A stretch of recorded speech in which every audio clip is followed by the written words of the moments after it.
think it's time to blow this thing. Get everybody to start together. Okay, 3, 2, 1, let's jam.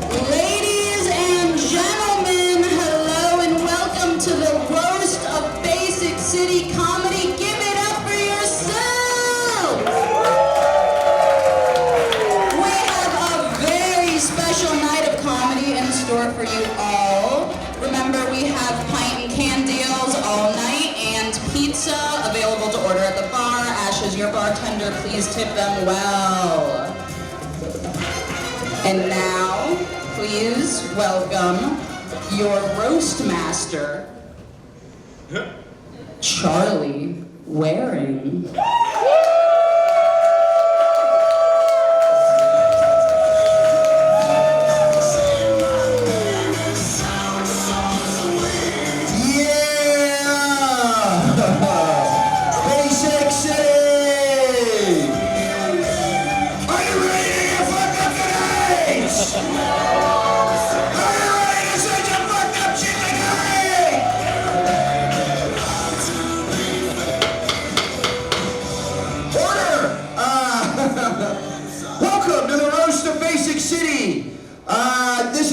Crazy wild night, a lot of fucked up things said.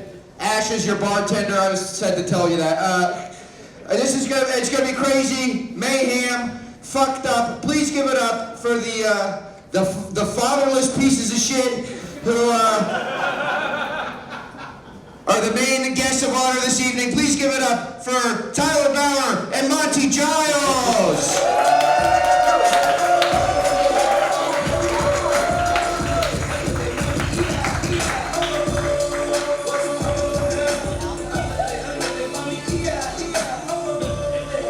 They taped their mouths so they couldn't get cum in it. They like to suck dick. Okay, first joke. Good. All right, welcome to the roast of Basic City. Now, if you don't know, if you've never been to a Basic City open mic before, well, first of all, this is a terrible first night to go. But just to catch everybody up, so Basic City, it's kind of a weird open mic, right? Monty Giles is the host. He hosts the open mic. Tyler Bauer, he plays sound effects, and Tyler's leaving, and Monty can't figure out how to go on without the sound effects, so now it's ending. That's fine. But we got a great lineup of all the comics, all the remaining comics who will still associate with Monty in public.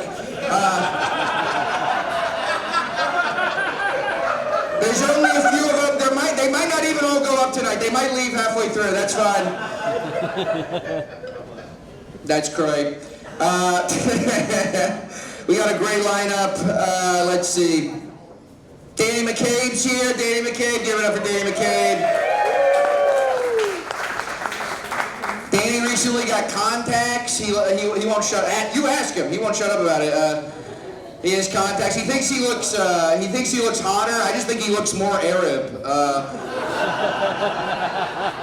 He looks like a tricky Arab. Danny looks like he owns an antique shop that sells cursed items.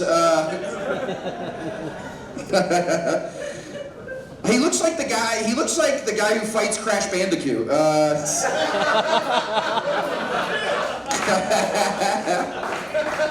I could have looked up the name, I didn't, that's fine. Cale Moore. Cale Moore is not here, but you'll see a voice from him later. That seems kind of like bullshit, but fine, whatever.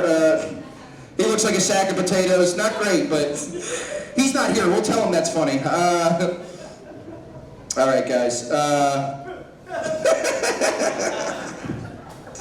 Yeah, Emilie Erbland's here. Give it up for Emilie Erbland, everybody. Okay. A lot of Emilie fans. I like that she dressed up like an emo mob wife tonight. She looks like Kamala Soprano if she listened to My Chemical Romance. Yeah, Emilie Erbland. Erbland. That's what guys say after they fuck her. Erbland.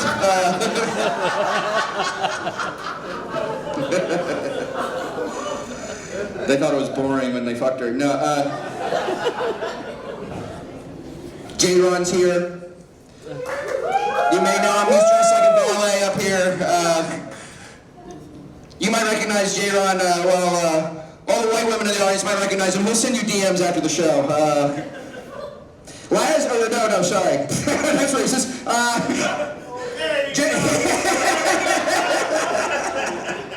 JRonn looks like the candlestick that came to life in Beauty and the Beast, and Laz looks like the clock. I'm glad that Laz, he brought his nicest sweatshirt for us tonight. Thank you. Thanks for dressing up. He always looks like a gym teacher. I get mad. Laz looks like Laz seems like the type of guy who would chase the fat. He'd be a gym teacher. He'd chase the fat kid. Be really mean. Just run behind the fat kid. Be like, keep grinding, my boy.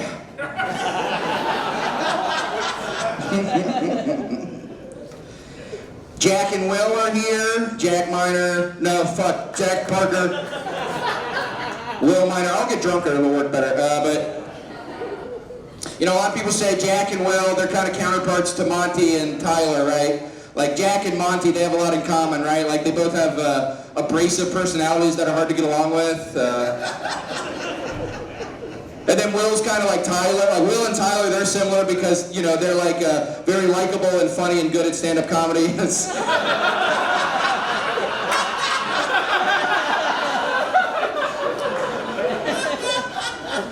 It is so weird. Why are Will and Jack best friends? Like, the only thing they have in common is that they're both tall and both have woman hips. Like,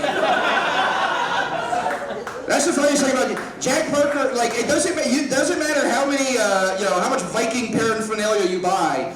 Your hips still sway when you walk. Like, you'll never get rid of that.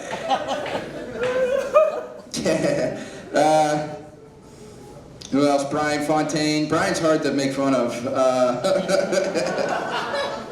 He's such a weirdo. I don't know if you know this, Bryan is The Rock's less successful cousin. Fuck. That's not good. Jacob McFadden's here. Okay. Yeah, those three people are cool. Yeah. Less applause for him. Jacob's anti-vax.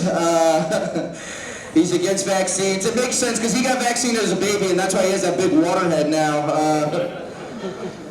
Jacob, he actually, people don't know this. Jacob does a lot of, he helps out a lot of the disabled community. People don't know this about him. He helps out the disabled. Like, he has a blind guy cut his hair.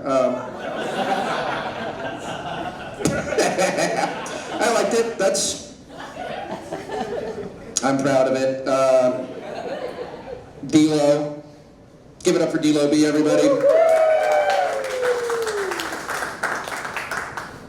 DLo's like Bob Marley. If Bob Marley smoked so much weed, he just gave up on music.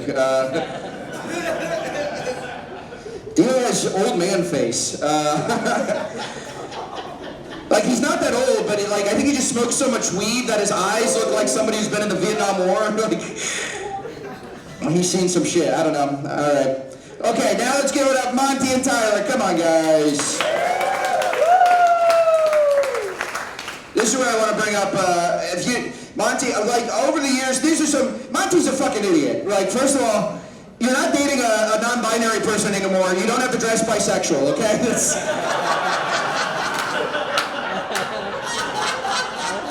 You can give up on that. This still pisses me off. This happened a couple of years ago. It was at Basic City. Monty thought Anne Frank was still alive. Why would we wouldn't remember her if she was alive, you idiot. She wouldn't be famous.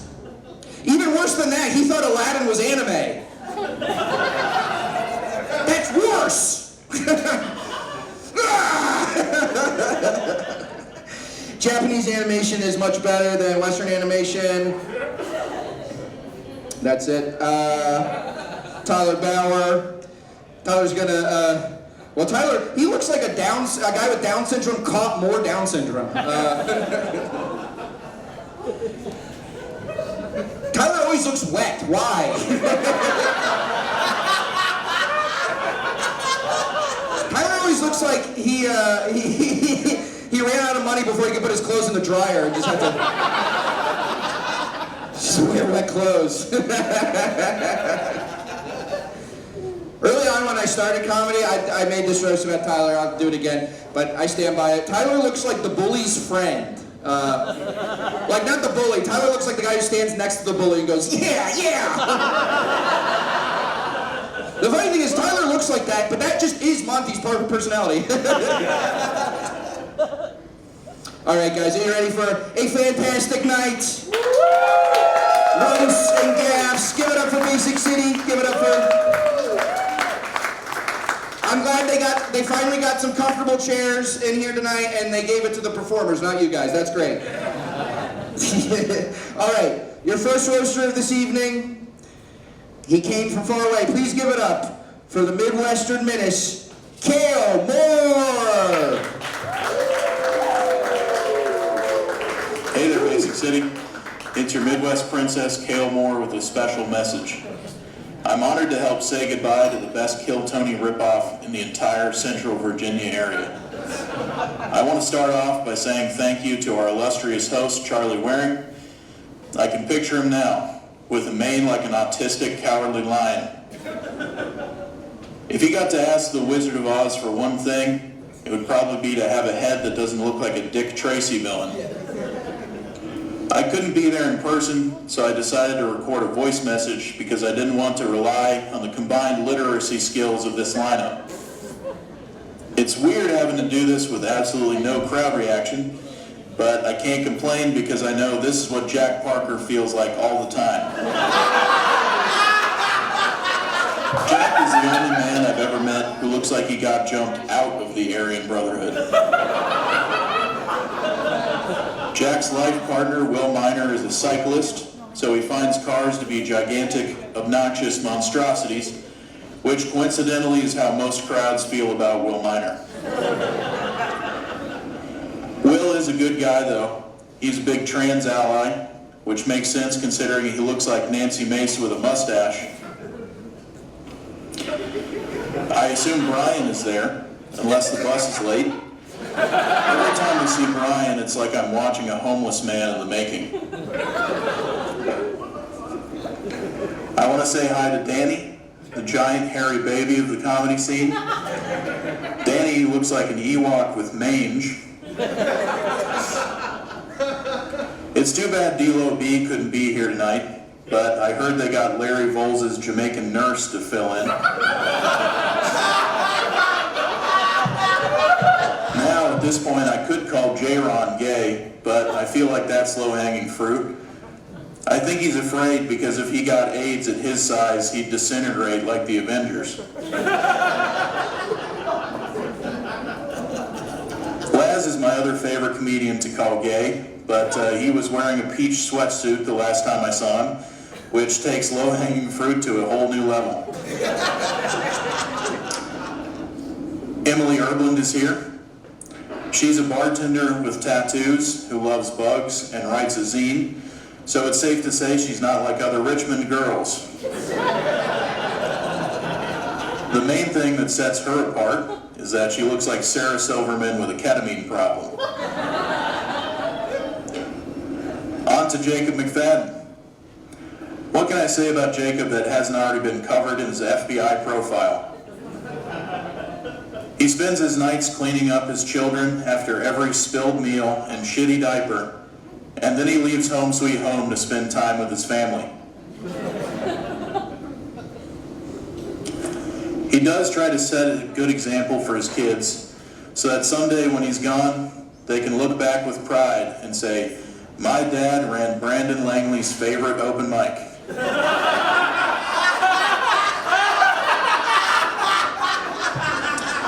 Finally, for the two guests of honor. Monty and Tyler have worked hard to get where they are, which now that I'm saying out loud, sounds pretty sad.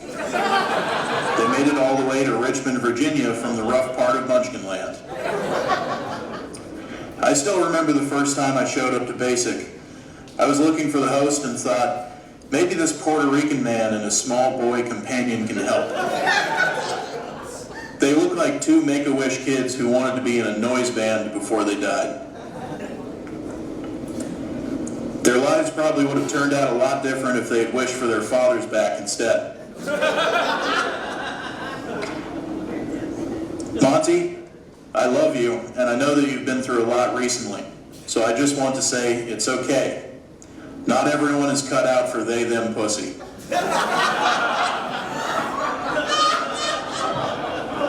I'm very sorry I couldn't be there to support you in person. I know most of your friendships have the lifespan of a Soviet politician.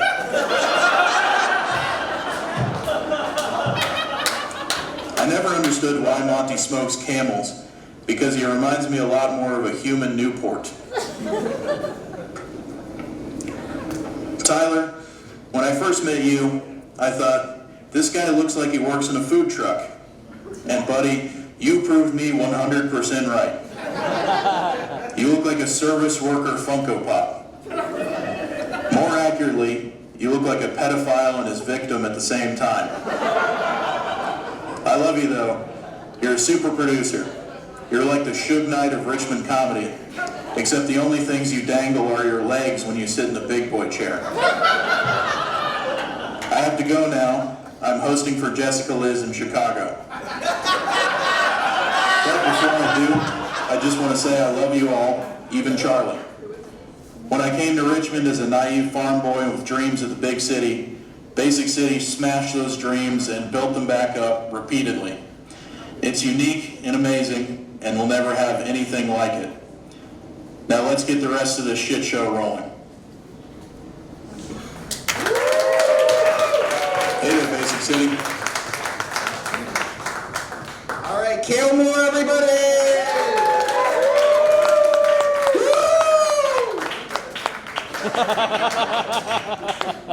All right, your next comic coming to the stage. Please give it up for the big-ass forehead having Danny McCabe.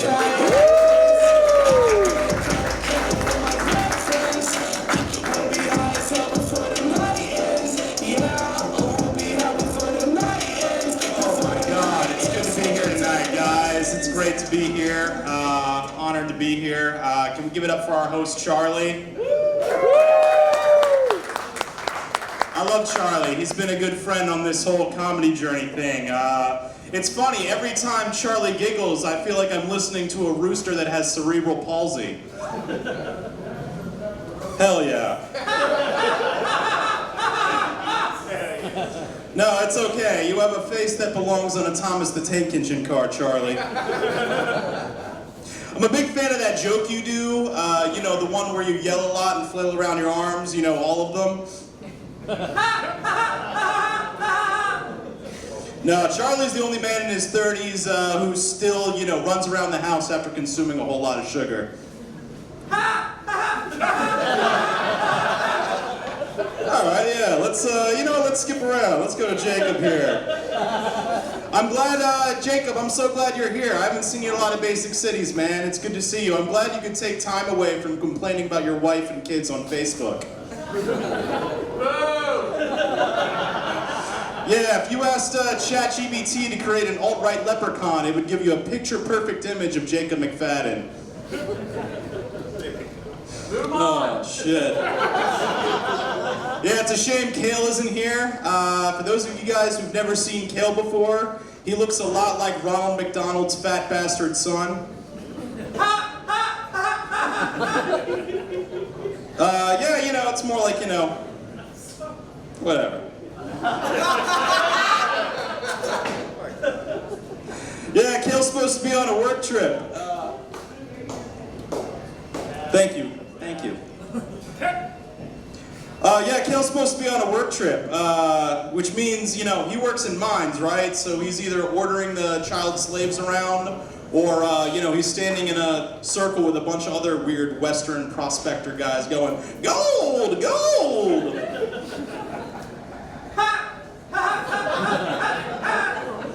We got DLo B here tonight.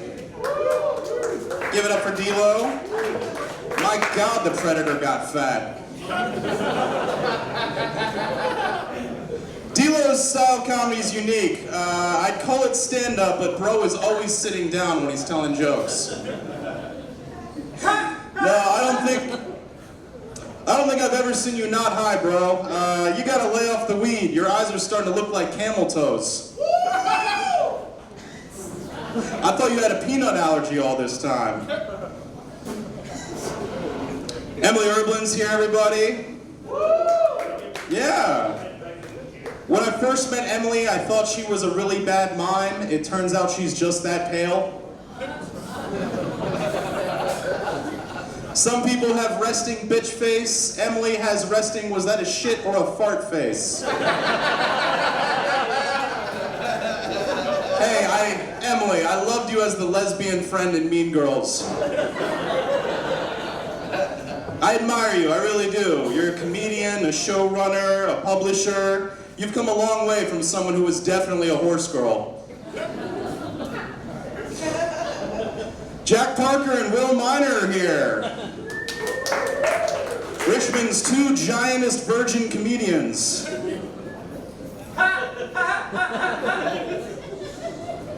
Yeah, Jack looks like the character in a video game, you know, God of War, hammer figurine painting. I just kind of want to know when you guys are going to make that Brokeback Mountain reboot about the two lumberjacks in Maine. So Will, I gotta ask, is that product that you use in your hair, is that just Jack when he finishes? I know, Will used to have long hair, yeah. Will, you did used to have long hair. What's next in your comedy career? All right. JRonn's here, guys, JRonn. I loved you in the Apple Jacks commercial, my friend. Here I come, I am Cindy Munn.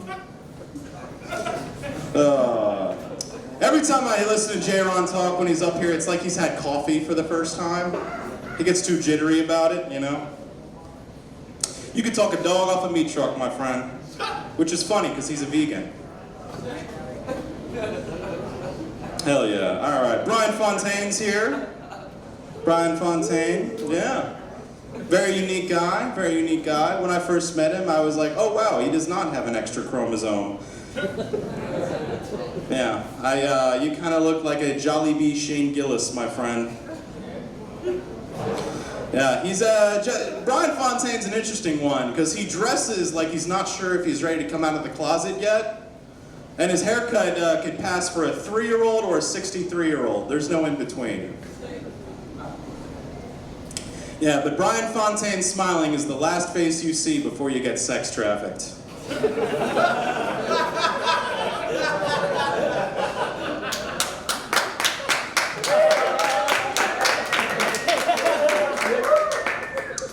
Laz Hamlin is here, everybody. One of RVA's most prominent comedians and a large social media following. He used all that money he won from the Funny Bone to buy his followers. Yeah, you know, if you shaved that mustache, man, you'd be a hit at a lesbian bar. It's crazy, you know, I think it's weird. You know, Jacob always confuses you for DLo and JRonn, and once when he was drunk, Monty. Fuck you, Jacob. My God. Someone's got to support you. Getting to our final two here, right? Let's give it up for Monty Giles and Tyler Bauer. I know. Oh my God. You know, Monty's had a hell of a year. I've learned from him, from being friends with him. Right? He's gone from you know, drug addiction to sex addiction. You know, he used to ask men for uppers, and now he's asking ladies for uppies.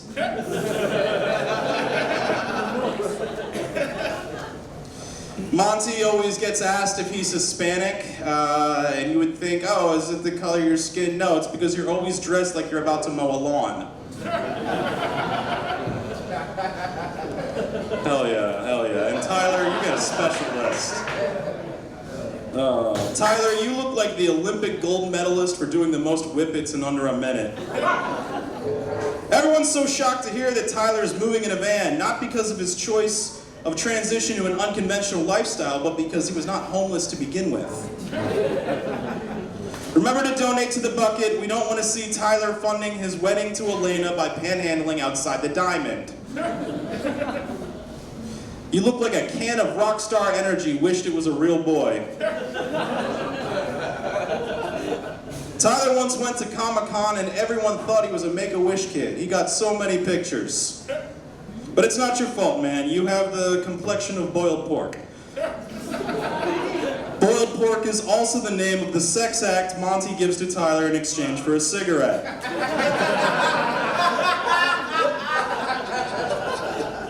Tyler, I love your hair. It reminds me of those dudes on Tumblr from 2010 that held up signs that said, "Stop racism." All right, guys, that's all I got. Thank y'all for having me.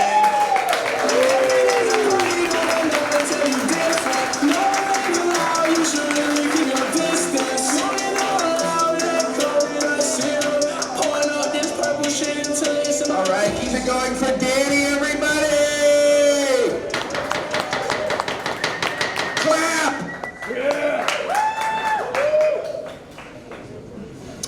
All right, your next comic coming to the stage. You may recognize him from his starring role in Scary Movie 3. Please give it up for DLo B.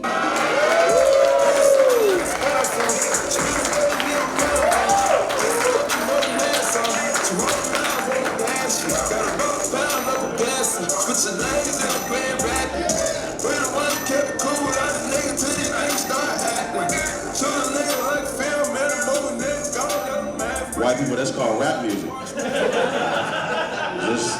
Just want to start off on a great note. Hey, like they said, I'm DLo B. No, bitch, I'm not Anthony Anderson. Let's see who I want to talk about first. Charlie Warren. Hey, look, I'm going to say their name. Y'all ain't got to clap. You can do that all fucking night. Charlie Warren. Give it up for our host. I just said don't do it again. Clap!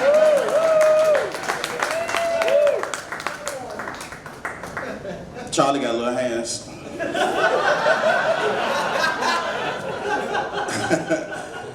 Charlie could be a hair model only for dolls. Just dolls.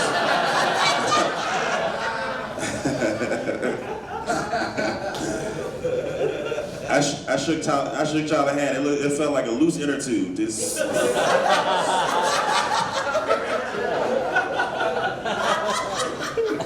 You know when you gotta check your blood pressure, you gotta shh. Fuck you, Charlie. Cale couldn't be here tonight. Cale Moore couldn't be here tonight. Y'all ain't miss shit.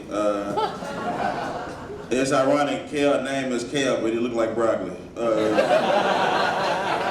This is a real tough-looking man.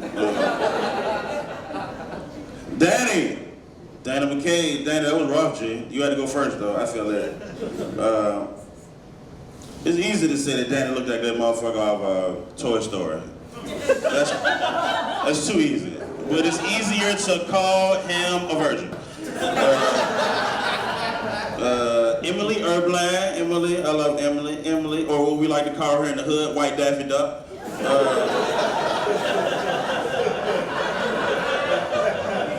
Delightful young lady. Jack Parker and Will Minor.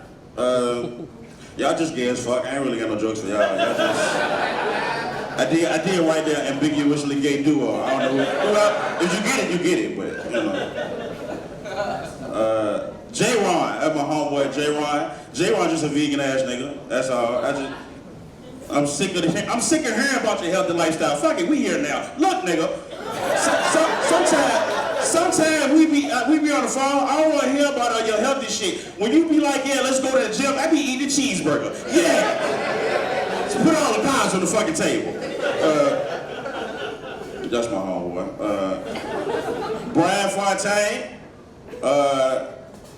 Basic City homeless mascot. I didn't like that. I should have wrote something else. Because I rock with him. And Annie came here dressed today.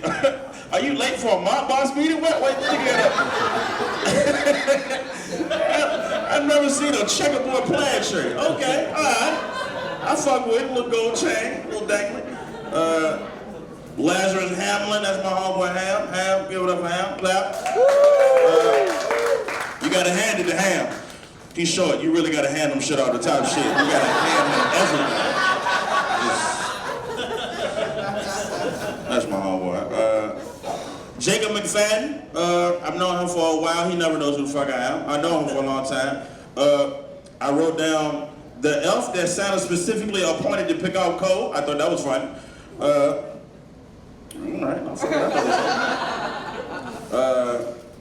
open forum. Whoever could come up here, just know I laughed at you when you got on stage. All right, last two, Monty and Tyler Bauer. Hey, look, man, let me start off here by saying thank y'all for this jam. This was a very interesting room. It was a great room to be at. It was a great time. Now let's get into this shit. Hey man, y'all some weird ass people. Why ain't no gay jokes go to me? Bitch, I ain't sexy enough to y'all or something? What the fuck? Years, nigga ain't make one pass at me. Fuck y'all. All right. What happened to inclusion? Tyler, you just lived every black man's dream. You gonna marry a big booty Latina and move away? That's cool. That's cool. You made it.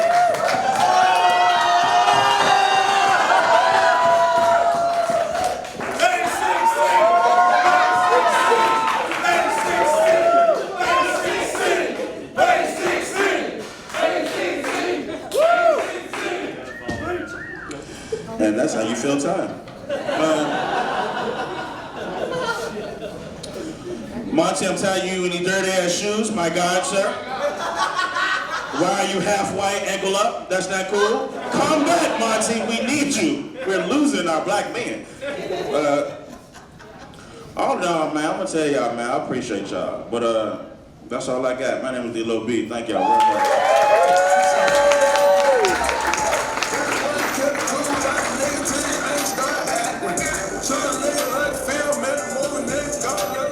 Keep it going for DLo. You see with the sign? I helped. Thank you. Yeah, I helped. I did a lot. I helped. All right, your next comic coming to the stage. It seems like half of you came to see her. You may remember her. She was the lady with a lot of lice in the Breakfast Club. Please give it up for Emilie Erbland.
My cohorts over there, hello.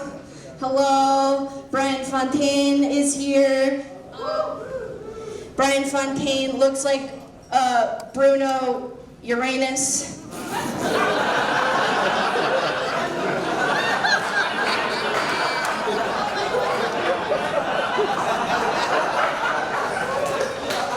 And next thing we got Danny Hathaway. You know, Danny took off his glasses and thinks he's hot now. He thinks he's the fucking princess of Genovia or some shit. When you see Danny, put him down, okay? DLo, if you're here, who's making sure Naruto stays on Netflix? I told you that you're confident. I'm sorry. Give it up for your host, Charlie Waring. Good guy, good pal. I'm not gonna roast him. He's unroastable. I'm not gonna roast you. Will and Jack. Will and Jack are backstage. I can see them, so I can roast them right in their eyeballs. Will and Jack are like if SpongeBob and Squidward worked out. For real. Let's see. Tyler, I tried to write jokes about you. I tried so hard. For like 2 weeks, all I had was twerp. That's it. Tyler's like an NPC who exists just to tell you the arcade is closed. He just waits there. He's like, shucks, it's closed. Shucks, it's closed.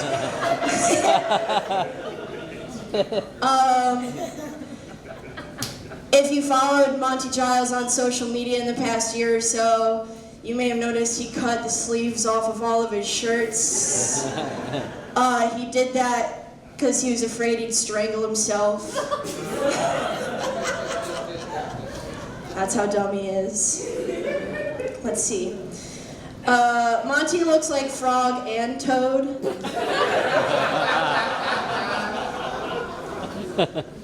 Monty and Tyler are both sober now. They're both...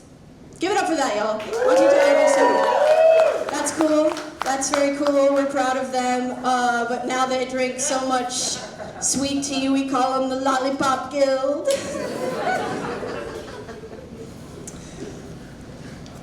What else do I say? Monty loves white women. Do you guys know that? Okay. Maybe that's a roast, maybe not. Monty Giles didn't learn my name right away. He called me old girl until I earned his respect by purchasing cocaine from him. I guess. And that's when our friendship thrived. Everyone, thank you so much for coming out to our roast tonight. Give it up for all of those people.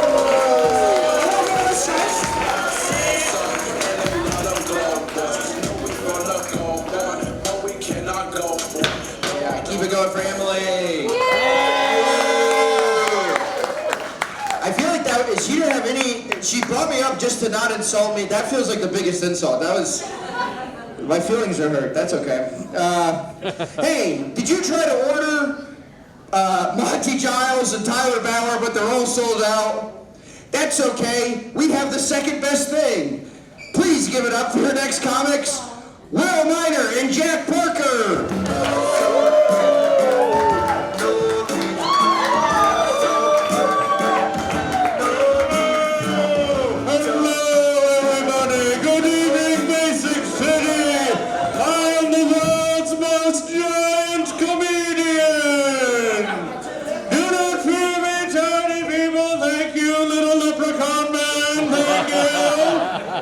I will thank him in the only way he knows. They're always after me, Lucky Charms.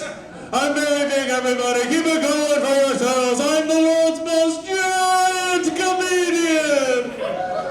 Oh my goodness, it rained this evening. I had to step over a puddle to get here. Or as you know it, the James River.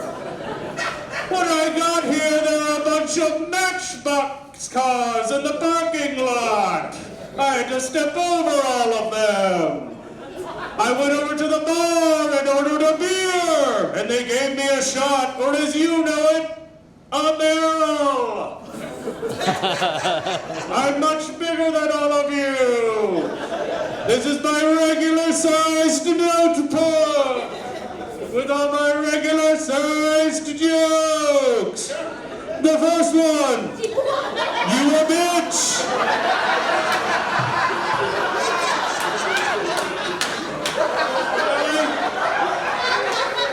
You a tiny bitch. That's my next giant joke. Where's my next giant joke? It's my giant penis. I'm a giant and I have an enormous cock. Oh my goodness, there are so many tiny comedians here tonight in the audience. Oh my goodness. I got very excited when I got here. I thought I saw a hobbit. Turns out it was just Danny McCabe. Oh my goodness. Oh, fee, fi, fo, fum. I smell the B.O. of DLo. Oh my goodness, Lazarus Hamlin is here, everybody. Lazarus Hamlin. I have been told that Lazarus has a gigantic ass. And I have to agree. I'm a giant, I would know. Oh my goodness, who else is here? Jacob McFadden. Did I already do him? Did I already giant his ass? Hell yes. Jacob looks like a blonde gnome with a MAGA hat. Oh my goodness, and who could forget I forgot little Emilie. Where's Emilie Erbland? Oh my goodness, Emilie Erbland. She is a vegetarian. That's why she stopped growing in the 4th grade. Oh boy, and of course, our absolutely lovely host, the only host that accommodates a giant comedian of my size, Tyler and Monty. What to say about them with my giant notebook? Well, actually, no, it's regular size, remember that. This is regular size to me, but very big to all of you. Oh my goodness. Tyler is quite the athlete. He enjoys mini golf. Or as I call it, golf. Oh my goodness, walking over here, I accidentally stepped on a tin can. Turns out it was Tyler's house. But do not worry, Tyler, do not fret. You are so tiny, if you lose the van, you can ride your dogs. They are absolute wonderful horses. I was not going to roast Monty tonight. I was not going to. I was not going to. He's a tiny fellow. I was just going to quote every other woman and just say, no, Monty, not tonight.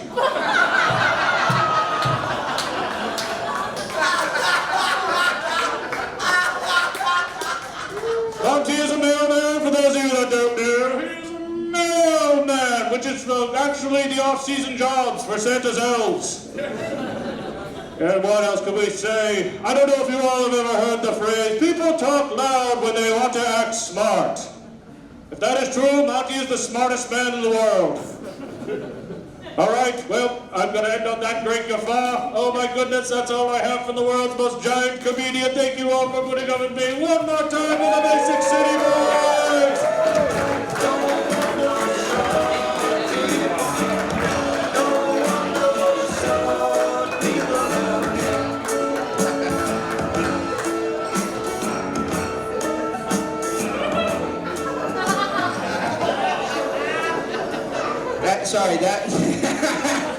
Backstage, Will just dragged his balls over Jack's head. It was funny. You couldn't see it, but it was very funny. That was fun. Looking up at them, I'm like, that's how Tyler and Monty see the world. Also, I was told they were coming on together in a human centipede. I'm disappointed. But also, a human centipede with 2 guys is really just one guy eating another guy's ass. I don't know. All right. Your next comic coming to the stage. He's very funny. He is dressed like a lounge singer, so let's see if he belts some tunes for us. Please give it up for JRonn.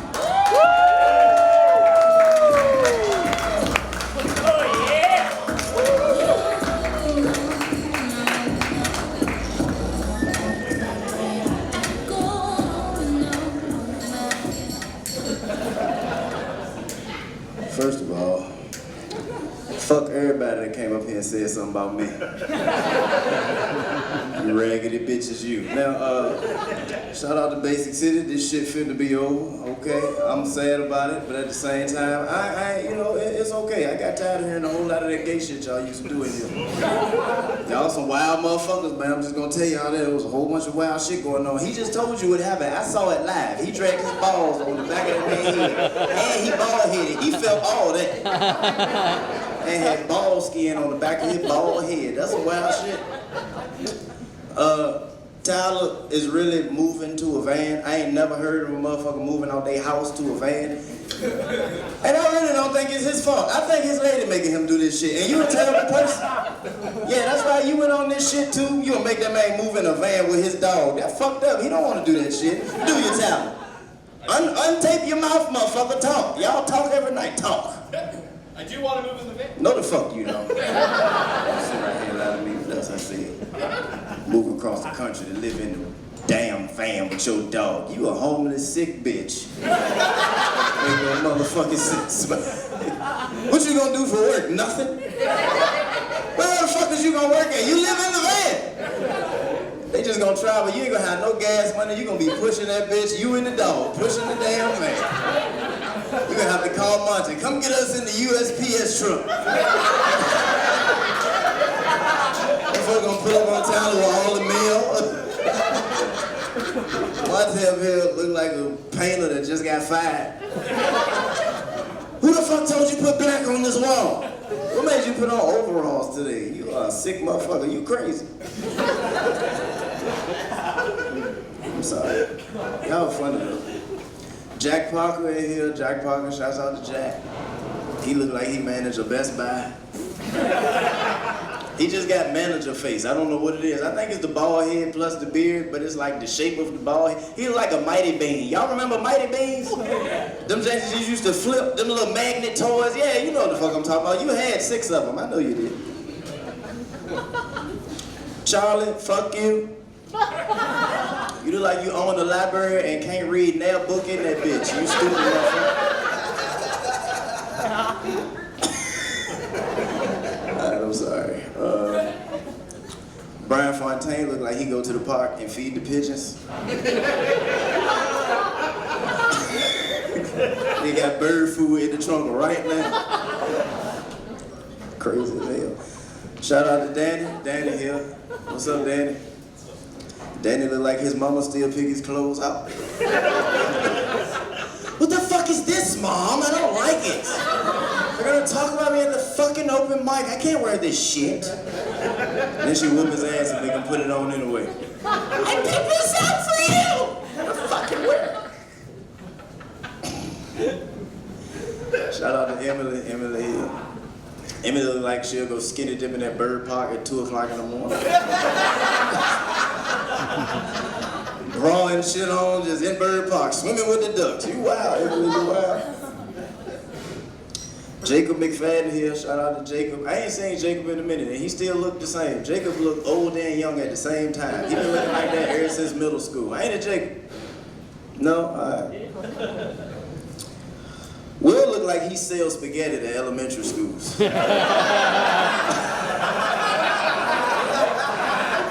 Is Will still here? Yeah. That big ass mustache. I can never get over that shit. He look like he sells just all Italian food. Is you an Italian? Spaghetti, pizza, sandwiches with garlic on the top. Should have a little garlic on the top. Hey, Basic City, I'm gonna miss y'all, man. It's been fun up here. DLo and Ham, they're my friends, but I hate them raggedy bastards to my core. I call DLo sometimes and he just ignore me on the phone. Ham don't even answer the phone for me no goddamn more. I think this nigga just, Ham is secretly rich and don't want to tell no fucking body. He just pull up in a raggedy car just to make sure don't nobody rob him and shit. You know what I'm saying? Like, we know Ham getting money for real, but we really your friends, you short bastard. Fuck you.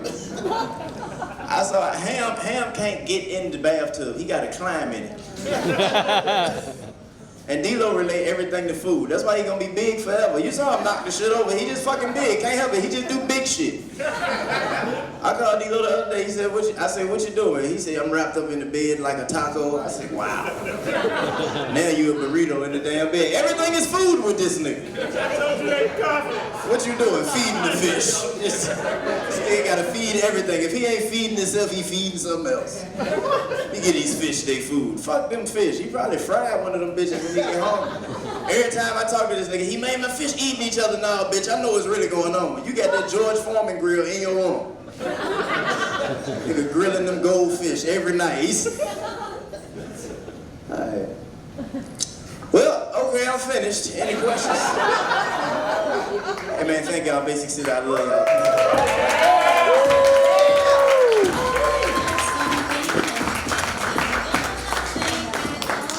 One more time for JRonn, everybody. All right, your next comic coming to the stage. Get ready, he's kind of a fucking freak, okay?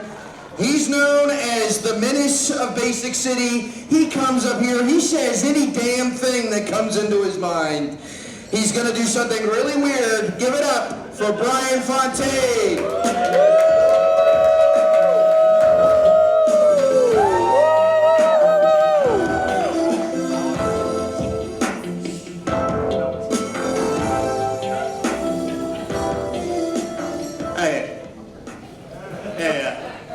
How's it going?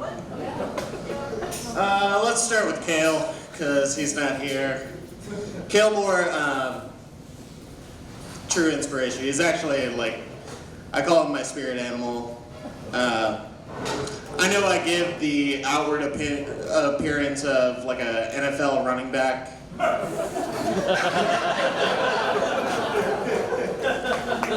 But I actually identify with Cale Moore. I may look like a cool, funny guy, but on the inside I feel like a Mayor McCheese head-ass, grimace body, McDonald's character, trivia enthusiast.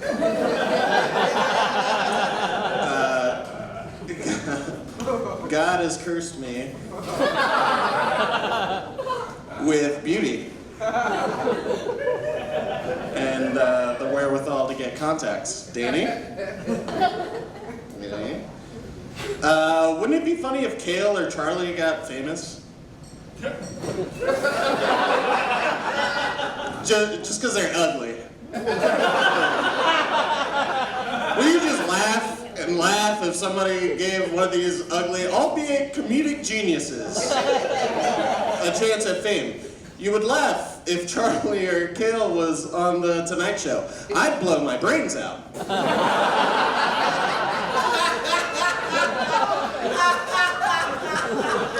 Charlie, are you funny because you're ugly, or are you funny as a way to navigate the social landscape of being a hideous big freak?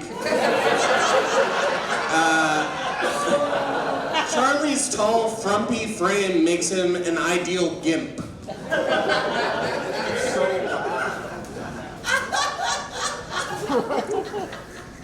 Speaking of ugly people, Danny looks like I can convince him to pull out his dick. Like if I flirt with him with the right riz, he will pull it out and get mad when I do nothing to his penis. It's not a nice thing that I'm laughing and pointing at it, but that's just Danny's vibes at that point. I'm blameless. If I saw a Danny McCabe sex tape, I'd be like, oh shit, rape's legal.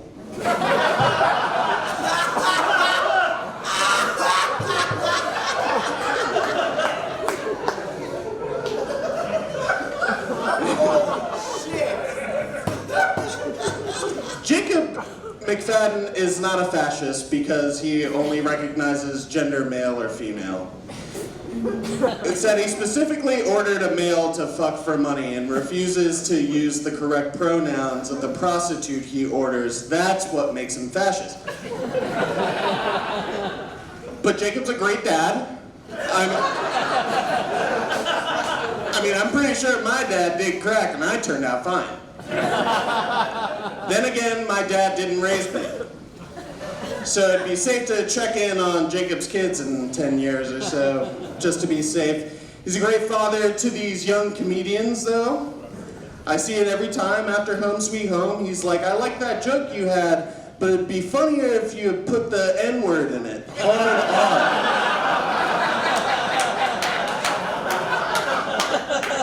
That's why I chime in, Jacob, you think it's funnier to say niggers be shopping? Then he says shoplifting. And I'm like, okay, all right.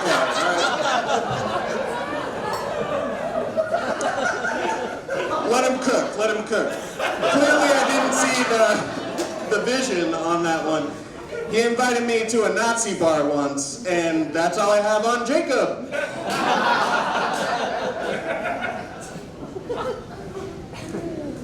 Will Minor. Just link in, I'm gonna lump Will and Jack together like everybody else did. Will, I remember seeing you earlier on in my Richmond open mic career, and I said to myself, I will never miss this guy's set, ever. Back then, I was laughing at you. Like, ironically, I was laughing at you. And like, over the years, you've gotten so much better. Like, now I won't miss your set because you're actually genuinely a really good comic. And, yeah. And Jack Parker has Will Minor.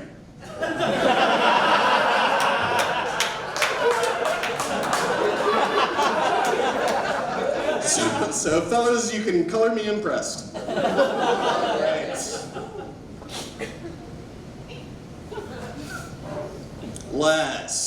Let's get to, oh no, let's do Emily first. I don't even know what this broad's fucking problem is.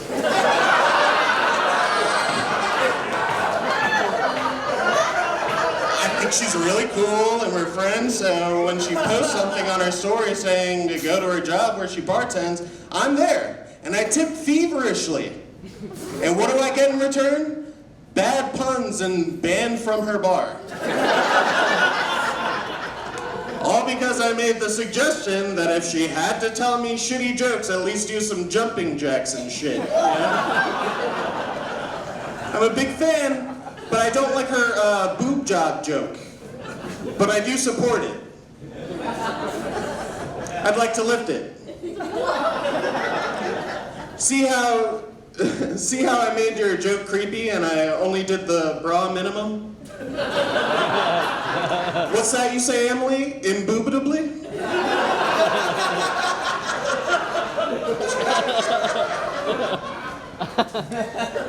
Laz and I talk pretty often. He runs jokes by me. The other day he told me he saw Osama bin Laden. I said, what? He said, yeah, I called a cab. I said, called a cab? He said, yeah, I called a cab and Osama bin Laden had picked me up. I said, Laz, not only did that not happen, but it's also not funny. He said, I think it's a good joke. I'm trying to get on BET Comic View. I said, I don't think that's a thing anymore.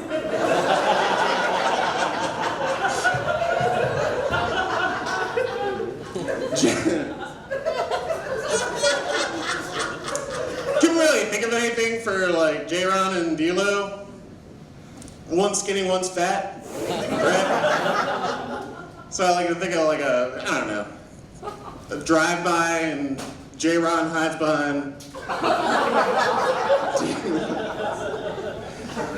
DLo's like, hey bro, what was that? Never mind, just get me to the hospital.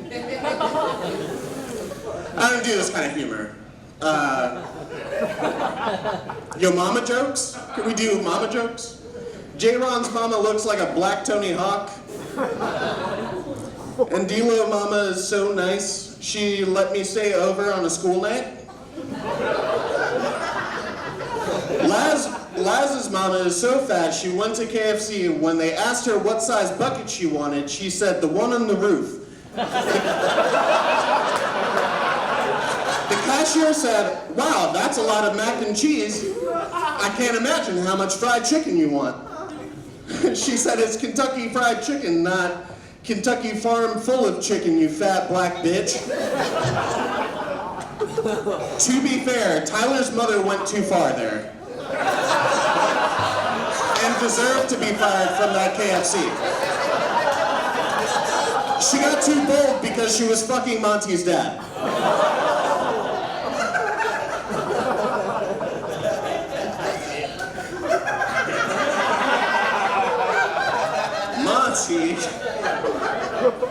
Monty's half black, but he just does, like, he's always pulling black shit on me. He asked me for a cigarette.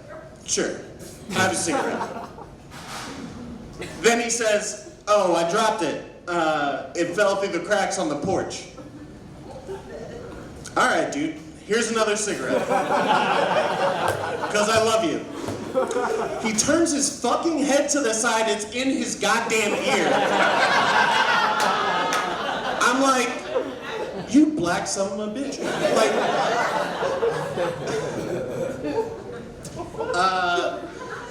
Tyler reminds me of the honeycomb mascot.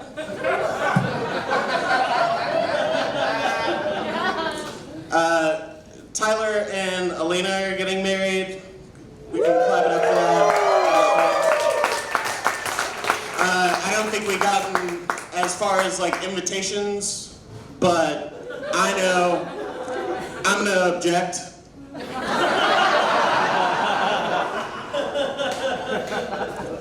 No, just it seems a little manipulative to me. Like Elena trains dogs, and like in this like Pavlovian dog situation. Every day for lunch, she makes Tyler a peanut butter and jelly sandwich. And then when they lay down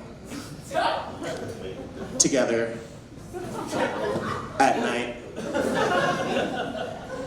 Tyler's sniffing. Is it lunchtime?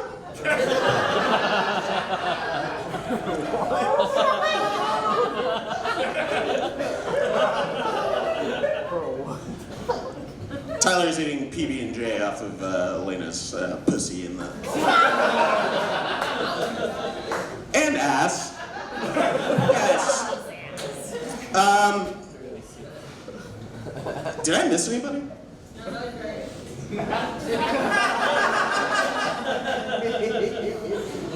No.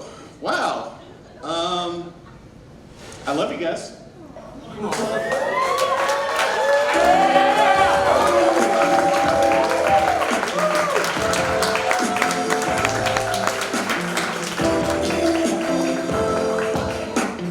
Bryan Fountain, everybody.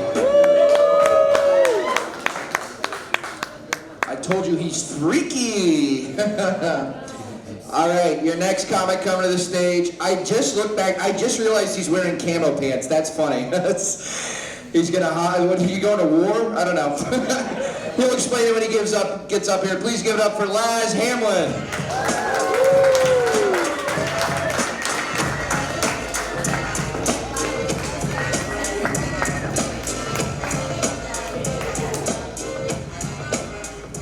Fuck all you hoes. Let's start right there. Fuck all you hoes. Everybody in here. Hey, Basic City Comedy. Or Bomb City Comedy, how I like to call it. Y'all been bombing in this motherfucker for 4 years. And that's everybody on this show. It's been some horrible comedy in this motherfucker. And I'm so happy to see this bitch go away, because nobody is ever good in here. It's like one bad comedian after another. I come here just to humble myself. Just walk in here like, look, I got to keep grinding, my boy. Like, this shit, I can't never get this bad at this shit. And it's really rough. And fuck you, Charlie Warren. I just want to start right there. You the oldest 32-year-old I ever seen in my life. This motherfucker got an early AARP application on his dresser right now. And your skin is bad. Let's talk about it. Charlie's skin look like a raw pork shoulder. Like, that shit is... Like that bitch is getting Bryan to go on a grill right now. He gonna be on a smoker in about 45 minutes. As soon as this shit is over. Fuck you too, Bryan Fountain.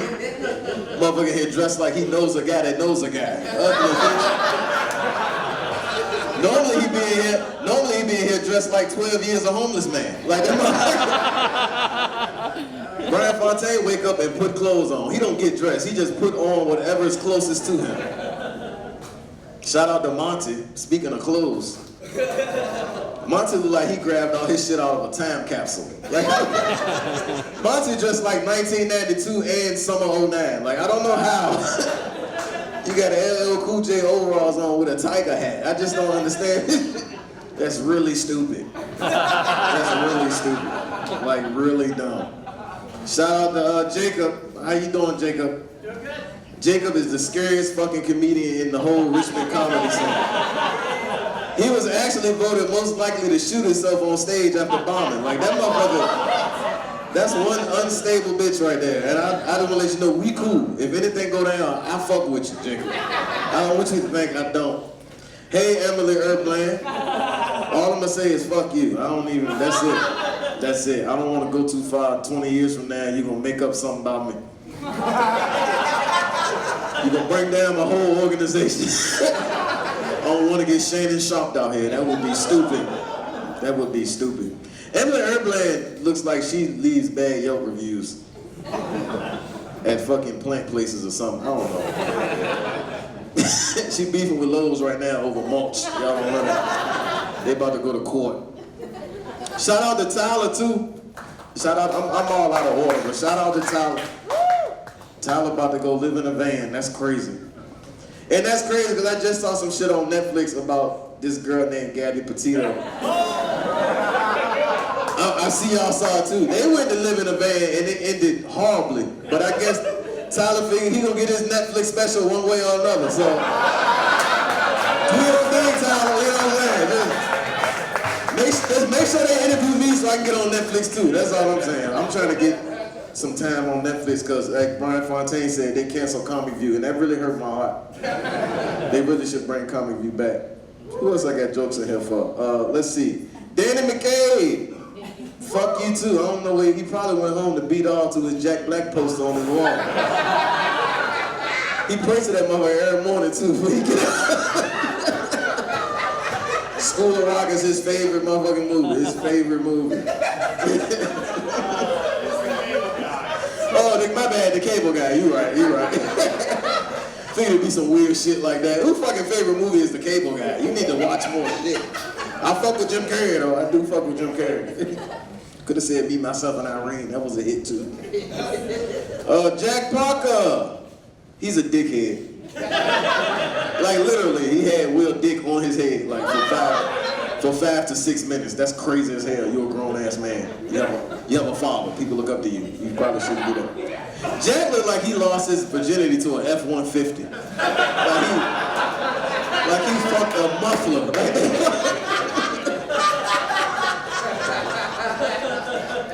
Man, this is really fun. I like talking about white people with no repercussions. This is cool. I can never do this at work. I'm gonna go to my job. We need to have a roast once a month just to get it off my chest. Will Minor. Will Minor is just a big, ugly white man. I don't really know. He's just not an attractive white man by any means, by any means. Just big and ugly with a terrible mustache. Will Minor changes his hair so much, I think this motherfucker on the run. He got to be on the run. He had a mullet one day and was bald the next day and then had a close cut shave. I was like, what the fuck are you doing? He must be putting the hair back on or something. Let's see, who else is left? Bang, boom, bang, boom, boom. Who else over there? Who I ain't talking about yet? Oh, JRonn and DLo, the two niggas. You know, it's fucked up. They just all grouped us together and just hit all three of us at one time. That's crazy as a bitch. Like, that's wild as shit. But I fuck with y'all. But y'all said bad shit about me. DLo, let's just start here. You're fat. You are fat. You have ailments, motherfucker. You might not know it, but you do, because you don't go to the doctor. But your cholesterol is high, probably. I just want you to know that. And JRonn, the only vegan I know with high blood pressure. You might as well You might as well get it up. You might as well eat some snacks if you still gonna have diabetes. Like, that don't make sense. How the fuck you getting diabetes? You eat celery and broccoli all day. And no, I won't answer the phone. I'm not gonna answer the phone when you call because you don't never want shit. JRonn called me to talk about shit I already saw. JRonn called me and be like, hey man, did you see that rain earlier today? Like, yeah, bitch, I was outside too. Like, fuck is we? Why we got to have a conversation about it? That's fucking stupid. Nah, bitch, I'm cool. I'm inside somewhere. And DLo called me and talked about his plants. DLo got a plant named Frank. And I'm like, why? I don't give a fuck about Frank. I don't give a fuck about Frank. He warned this motherfucker, he be talking to it, and he plays them Stevie Wonder music. If you think I'm lying, ask him. Don't you play your plant Stevie Wonder music? I'm not telling y'all motherfuckers nothing, y'all. He the only nigga I know that would do some stupid ass shit like that. Let me make sure. I think I got everybody up out the way. Any other mean white things I want to say in this safe space? No, I think I'm done. But y'all, no, shout out to y'all for real, yo. Y'all really did this every Wednesday for 4 years. Like, that's a real feat in this comedy shit, especially watching really, really bad comedy over and over again. And y'all was giving people an opportunity to get better, but nobody used it. Nobody took it seriously. Nobody took it seriously. So on behalf of the Richmond comedy scene, I want to say thank you and I'm sorry. Thank you so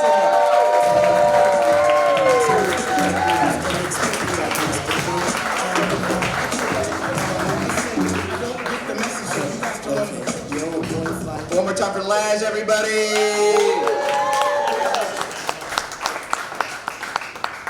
All right, your next comic coming to the stage. Hey, a lot has been said about him. People have called him all sorts of things.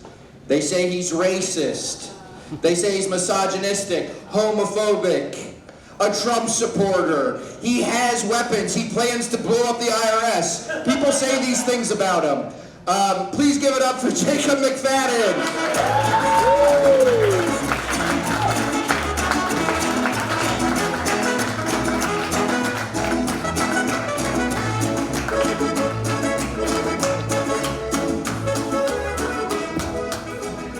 Fuck y'all. I was told there would be a podium. Danny was supposed to bring that. I guess he brought the podium just like he prepared his set. All right, let's get started, everybody. Charlie was here tonight. Charlie's hosting. Give Charlie a round of applause. So excited to see Charlie here. Wow. This guy thinks he's Winston Hodges. Headlines everyone shows for a few months, then just fucking disappears. Enjoy it tonight. The next time we will see Charlie again is in 3 months when Judd Howard moves away. Just because Chuck doesn't come out to my open mic anymore doesn't mean he's not still, funny and edgy. Before the show, we were asked to pick our intro music, and Chuck was trying to pick that new Kanye song. Not the one where he sucks his cousin's dick. Charlie thought that one would be gross. Good starter. People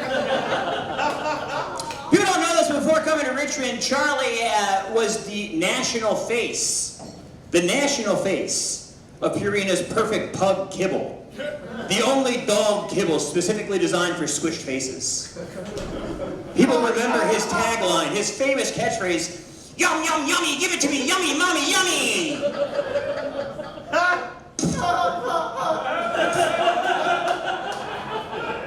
Charlie Waring likes to be called Big Chuck. That's his nickname, Big Chuck. I don't know where that comes from, but looking at his face, I think it might be short for Big Chuck Beef. No way! He's got pockmarks. Big Chuck is a Boston comic. Knowing that, people assume he's a bigoted, angry manosphere comic that hides his real feelings about the world behind jokes, so he has an easy way to discard his opinions if anyone who can help him book his next show doesn't like what he says, and that's not true. That's not true. It's not true. Because to be part of the manosphere, you have to have a YouTube channel and be photogenic. Yep. By the way, Chuck, I just want to say, nice bow tie, Pee-wee Shermhead. I thought Chuck started the show right. He showed that with minimal preparation, a low battery, and barely being able to read, you can do that. You can do that. Perfect. Set this up for myself, and I'm loving it. Cale Moore sent in an audio file, so fuck that. If he can't bother to be here, I can't bother to write jokes about him. Fuck off back to Oklahoma or whatever fruited plain he came from. They say that the camera adds 10 pounds, but Cale outsmarted us all by refusing to appear on video. Now everyone here can imagine him as a skinny mini Cale Moore who sounds boring as fuck. This is yet another example of a flyover comic thinking they could fly over our shows, and I'm sick of it. Cale can't just float above it like he's all too good for us. It's just like Monty's dad used to say, I've been done seeing just about everything, but I ain't seen an elephant fly. Cale's a fat comic. Next up is Danny McCabe. Danny McCabe. Woo! Yep, people are still applauding for Danny McCabe. People appreciate Danny McCabe being here. Just a quick peek behind the curtains. Danny was booked on this show when he still managed a bar with a performing space. And he's still on the show because Tyler is moving into a van with an unmarried Latino woman and he doesn't need any more drama in his life. That's great. Thanks. Danny's a man out of time. He looks like every drawing of a divorced guy from the 80s and 90s. I'm gonna skip it. I'm gonna skip all of it. The great thing about Danny is that, in addition to not being funny, he's not funny to joke about. I would like to say this. I do want to say this. Chuck should have done this at the beginning of the show, but whatever. Under Megan's Law, we are legally required to let you all know that Danny is in the building tonight and will be hanging out after. This disclosure should not be interpreted as a statement that you are in any immediate risk of harm, but rather is an informative statement aimed at fostering an open, healthy community that is aware of a risk and makes their own decisions about how to handle them. Further, Virginia's public accommodation laws make it so that all people, regardless of previous criminal convictions, are required to be served by a business if that business would serve any other person in a similar manner. On a personal note, and in defense of my friend Tyler, I would like to add that many people try to show interest in other people's hobbies as a method of making new friends, and that individual isn't responsible for the things that they are shown. But I would ask everyone in the audience tonight to please decline if Danny offers to show you his Polaroid collection. Moving on. I don't know DLo B. I hope I'm pronouncing that right, but I've never understood how to pronounce Hungarian names. Nice to meet you. I thought you were the Black Devon Simmons, so that's on me. A lot of these shows you try to talk to folks before writing your jokes to learn a little about them, but DLo and I couldn't make that work, and this bit's gonna fail too. So I asked him if we could get together. He said we couldn't, and he wrote some jokes for me and then gave them to me in an envelope before the show. So I will just read them now, sight unseen. What do you call I'm not gonna say that word while Sophie's recording. What do you call a guy with a big dick and a great attitude? Answer, DLo B. Why the fuck kids is obsessed with stickers? Okay, that's all it says, so I guess that's the joke. So that's the joke. This is just a drawing of a loading bar from like AOL or something. I don't have Boost Mobile, I have a real phone plan, so I don't know what that is. When they asked DLo B to be on this show tonight, he initially wanted to say General to Snow, but he ain't a number 6 chicken, so instead he said General to So Yes.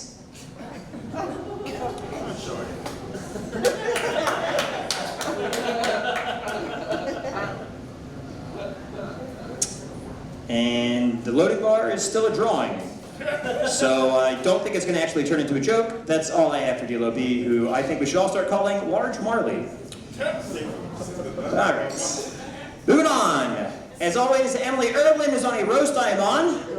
People are trying to break me, but I will never make fun of Emilie Erbland. My 3-year-old son has declared that he will marry Emilie Erbland, and I will not shit-talk my future daughter-in-law. Some people think it's fucked up of me to keep bringing that up. That maybe it makes Emilie feel weird that I keep insisting in public that she's going to marry my 3-year-old son, and that may be true, but fuck you, she smiled at him first. And if you were going to shoot your shot, sometimes you gotta expect it to hit. Emilie Erbland is a child predator. But she went to the University of Richmond, so I am hopeful that I can talk to her parents and work out a dowry that buys my silence.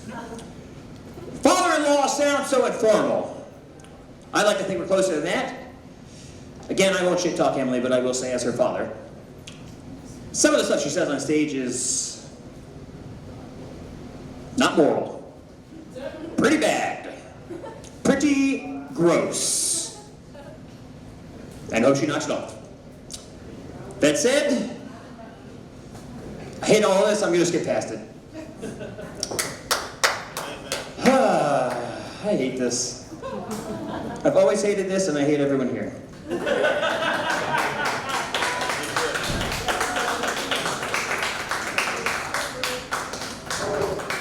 Could have been home with my wife and children, not having sex. Alright, after that was Jack Parker and Will Minor. Jack Parker and Will Minor make a great team because Will loves writing jokes, he loves performing, and he genuinely cares about whether the audience is having a good time. Jack balances it out by loving deadlines, setting impossible expectations, being hard on himself/others, and feeling undervalued for his contributions. They're like the local comedy versions of Jekyll and Hyde if those were two different people, and you had to pretend they were equally likable and talented when they're in the same room as one another. Will Minor was ignored by his parents as a child, so he's developed a personality that screams, "Holy heck, ladies and gentlemen, wow, pay attention to me, ha ha, I did it, I love it." It's funny that Will developed a stage persona where he screams jokes at people who want to see him, and his best friend is a guy who screams at women who don't want him to exist. Will Minor, this is true about Will Minor, I was in the back, I had to help a really tall guy come together. Will Minor has a crazy ass. You don't realize it until he points it out, but once you see it, it blows you away, honestly. It becomes the only thing you remember about him. I'm sure like he likes things and he has interests and hobbies, but who cares about that?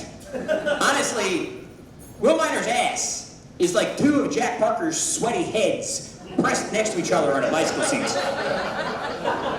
And if you take that literally, that means that world's tallest comic was just 3 sweaty Jack Parker heads underneath a trench coat, which is actually the only legal method of abortion left in Arkansas, so that's nifty. Will Minor is a cop.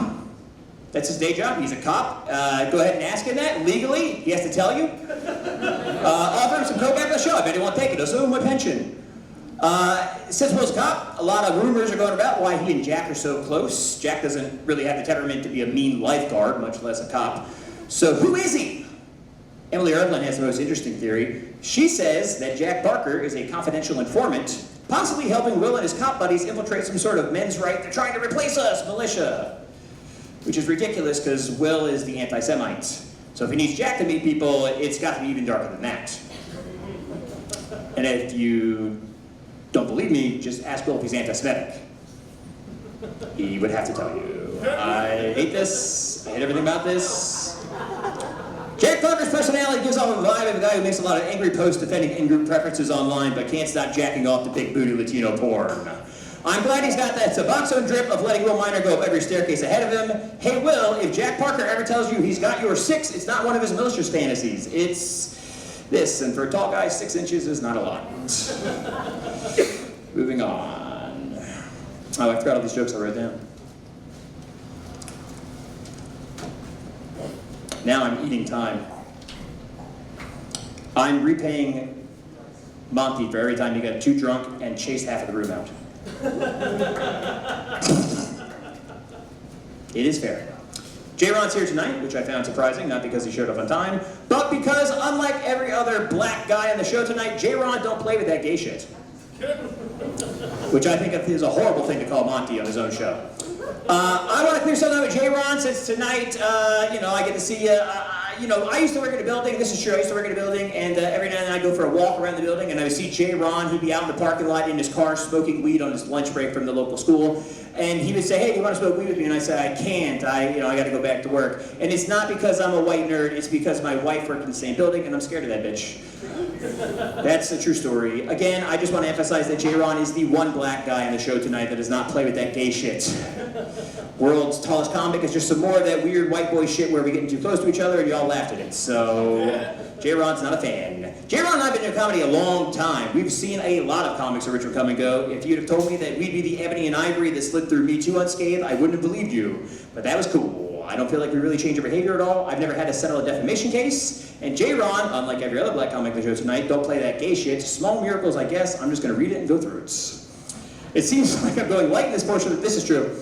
If it seems like I'm going light in this portion of the set, it's because a white comic who used to wear clown makeup and perform in this room told me a few months ago that he had a dream about me and JRonn being on a roast with him. I don't know what that's about. I assume it's something in the category of shit that JRonn, exclusive to every other black comic on the show tonight, don't play with, but I refuse to enable that individual's weird fetish. Yes. I know, I'll keep it going. I'll skip the punchline on that one. Bryan Fountain is not as good as Mike Marr. That's basically a bit of that. He's got a little boy's penis in his asshole. Let's see.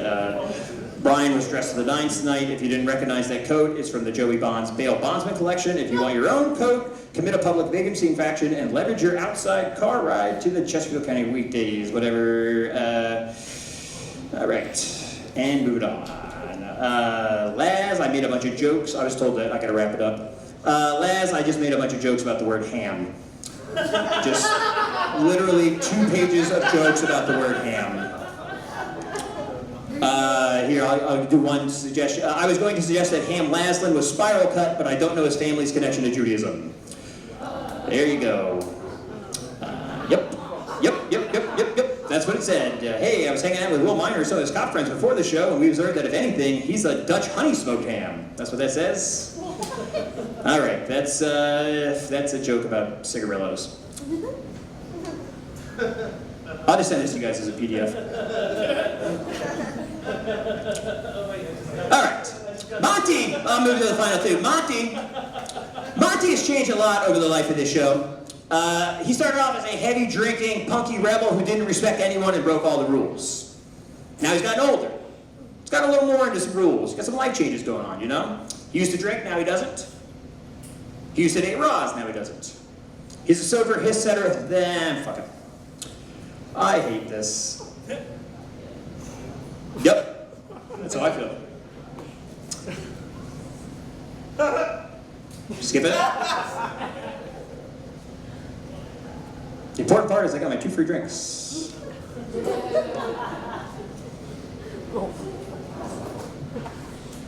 Boy, it is a lot of paper, huh? I'll just do Tyler, since this show's actually about Tyler tonight, guys. All right. Finally, we get to Tyler. Tyler Bauer is a great man and someone I consider a personal friend. He is one of the few people, this is actually the genuine part. You have to end a roast with like genuine part, and I would want to make sure this out. Tyler's somebody I consider a personal friend. He's one of the few people who's actually been to my house, just a front porch, of course. But he has been to my house. You know, every time my wife has selfishly puked out another kid, I get Tyler to fill in for me, which is great. He's very responsible. He's a rock in stormy seas. It's a trait that I would say is maybe fatherly, right, Elena? In fact, it's that fatherly quality, which is why Monty has held on to him so tightly. Unfortunately, the vicious cycle repeats forever, and Monty is losing another father figure before he's ready. And not to ruin any surprises, but Monty isn't losing this father figure to a water slide, but there certainly will be some broken water on the floor after he goes, right, Elena? All right. I was speaking with Tyler last night, and he's really excited about the next stage in his life. I'm happy for him. In fact, I feel confident speaking for everyone in this room that we're all sad to see you go, but we're excited for you and whatever life brings you on this next adventure, which is not a joke. That was genuine. I think Tyler needs all the support he can, because there's no way this is going down smoothly with his family. He lived in an apartment with 4 walls and, you know, a floor. He had a big group of friends, a job, and got engaged to a beautiful young entrepreneur. Wow. What a Merry Christmas for Mrs. Bauer. Now it's June and he's moving into a van with no job and some Spanish hussy who makes a living walking huskies, and they're supposed to start a family? Not a very jubilant Juneteenth for Mrs. Bauer. If there's one silver lining of Tyler's mother, it'd be this. Child Protective Services can't schedule a home visit if the house has to move to a new Walmart parking lot every 22 hours. But let me clear something up for everybody. There are some vicious rumors going around that Elena's pregnant, and I have no idea where those come from. It's repugnant to say that without any evidence. So what if she's a Puerto Rican from New York engaged to a white guy and living out of their car? Why would anyone think that she's pregnant? What good would a child do the 2 of them right now? Aside from the steady benefits and nutrition support from the government. By the way, quick PSA, I looked at their wedding registry and I already ordered them the snow tires they picked out at their engagement. They're back ordered right now, but it's summer, so that's okay. Registry hasn't updated yet, though, because there is no shipping option for wherever the fuck Tyler and Elena are 4 months from now. Hey, another silver liner for Tyler's mother. Giving the newlyweds money for their AAA premium is a lot easier than coordinating with Elena's mother to pick cutlery that matches the stoneware dish set she's getting for them. That's standard getting married stuff. Another bit of advice for Tyler's mom, don't worry about getting them any protection for the road. Elena's family, I guarantee, has already gotten them 3 statues of St. Christopher for protection. That's a joke about Hispanic people.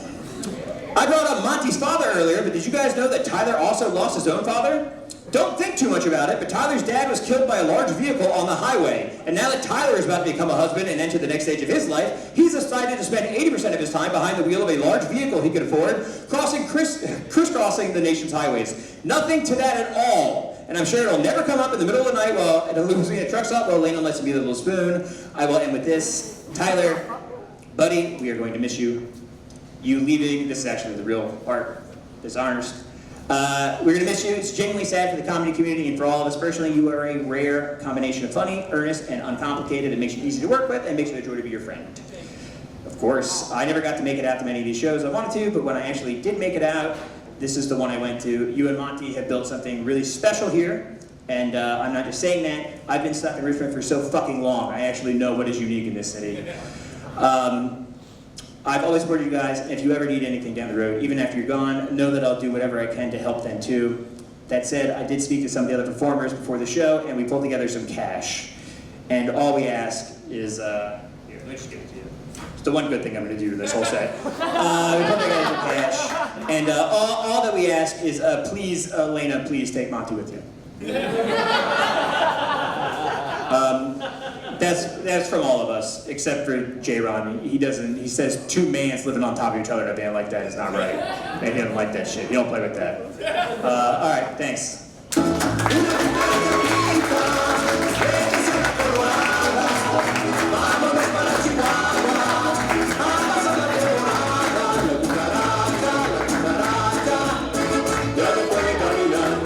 Jacob McFadden, everybody. I thought my set was bad.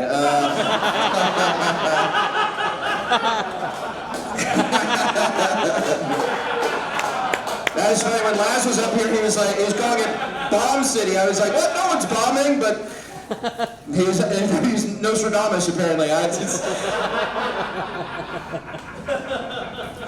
That's great. That was the longest set of the night. That was the right one. That was DEI. Basic City gets a tax break to put a retarded guy up here.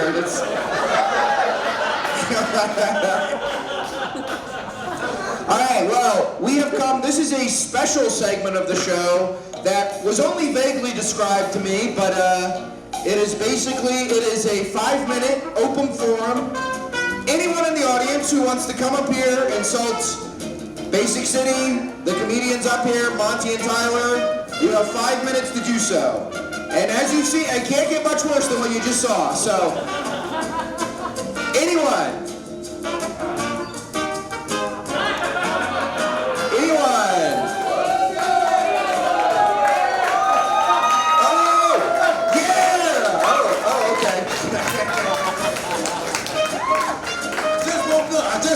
I just woke up. Woo! Woo! How y'all doing? Hey, God damn it. I made it to it. I miss a lot of Wednesdays. I try to make a lot. I try. TNT comes on Wednesdays. You know, I don't like missing TNT. Charles Barkley, all the motherfuckers I be choosing over. It's a long story. And Beat My Meat. You know, Beat My Meat, Basic City. Beat My Meat, Basic City. I don't know. It's one of those things, you know what I'm saying? I'll choose Beat My Meat. Thank you. Let me see who over there. There's a lot of white guys over there. Don't go on yet. Don't move yet, bald head white man. I'm gonna get you first. Did he go up here? Was he up here? Was he carrying the motherfucker on his head? That was him? God damn, you guys weird. I swear to God, you right. That was a lot of gay shit going on, JRonn. And balls on bald heads. I'm trying to tell you, you know your bald head got a lot of shit up there. You get sick. You get sick fast with the bald head right there. There's a lot of shit up there that you get to catch a cold fast. You got to get a loose head out. I'm mad what you can catch with balls on your head. I don't know. Okay. It ain't 5 minutes yet, bow tie man. It ain't 5 minutes yet, bow tie man. Keep going. Keep going. One observation. With DLo fat, that's 2. That's 2. It's a bonus. Thank you. I'm sorry. Hey, Basic City. Love y'all, man. Be good, baby.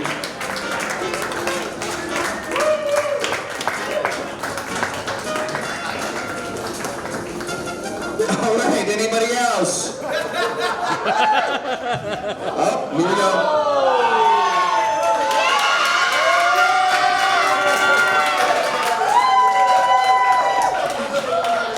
First of all, dude, it was so nice of you to do that just to make Jacob feel better. It's really nice to see Tyler in this big, comfortable chair, because this is the most comfortable his living conditions are going to be for the next 5 years. And when I see Monty, not only am I proud of Monty, but I also know how Mario would dress for Pride Month. I love you guys so much. I'll catch you later.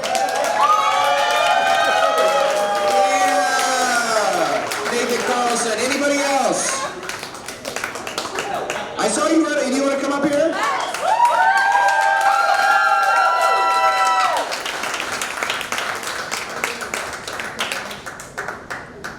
I don't actually know either of these guys. I've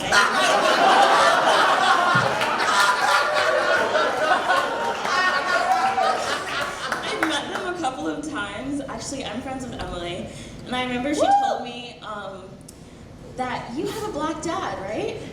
And oh, I think that's incredibly interesting for someone who's suspiciously so white. I don't think I know anyone who allegedly has a black father and looks like you. Logic.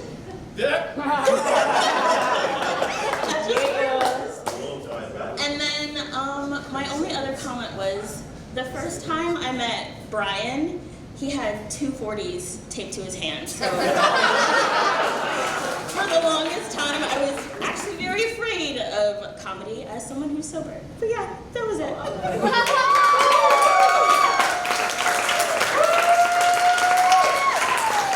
That was awesome. Why do you look like that? Anybody else? Any observations? We got a minute left. All right. God, it's bright up here. If Charlie has 0 fans, I'm dead.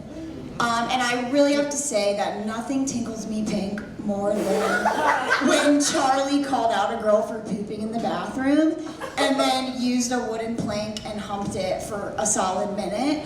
I've never been more happy in my life. So thank you, Charlie. I'm your biggest fan.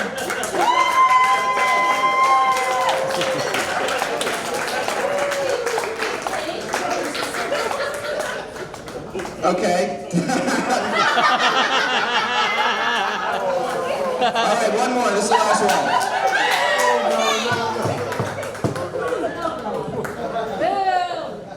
Fuck you, Madison. I don't really have a lot of roasts. I just want to say thank you to everybody that made Basic City a fucking phenomenal place for all of us to congregate. All these amazing comics over here on our right. Fucking... all these people I've gotten to know throughout the years. Monty and Tyler made this a fucking great space for all of us to come be weird, say some weird fucking shit, cringe, laugh. Fucking the best of it in the world. Fuck you. This was a nice sign off. That's my roast. Fuck you, Madison. Nice juicy thing. Hey, what would JD do to your penis? I really don't want to know what he would do to my penis. That scared me. But anyways, Basic City. Thank you, Monty and Tyler. You have made this a great few years. Thank you.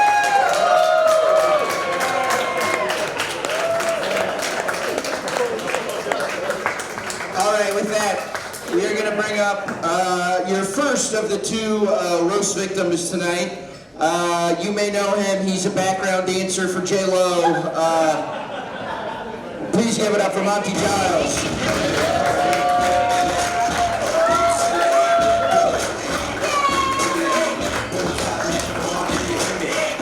Give it up for all the comics you heard tonight, everyone.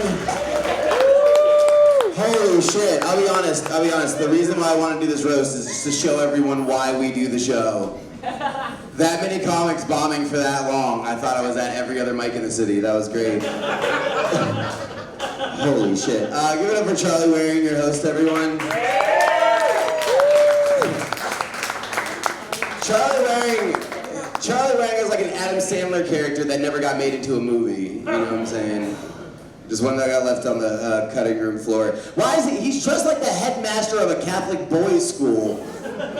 Why is that his nice attire? Why is that in the back of his closet? And he was like, it's not a funeral today. That is cool. He looks like he hangs out in the bushes at Makeout Point.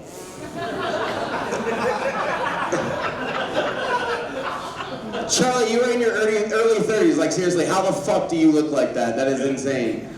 Like, you look like you just served 2 terms as president. It doesn't make any sense. Charlie loves Chinese people. That's his personality. He loves Chinese people.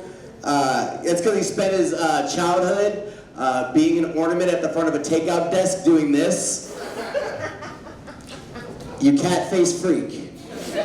You have a weird face. When Charlie was born, the doctor said, "That is fucked up!"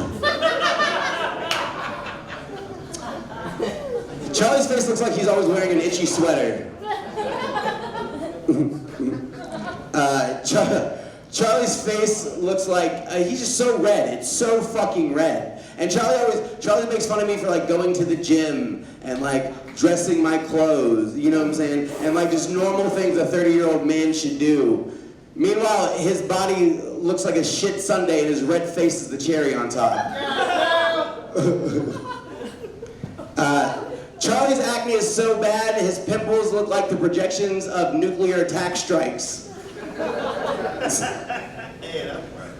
Charlie's face looks like JRonn right now.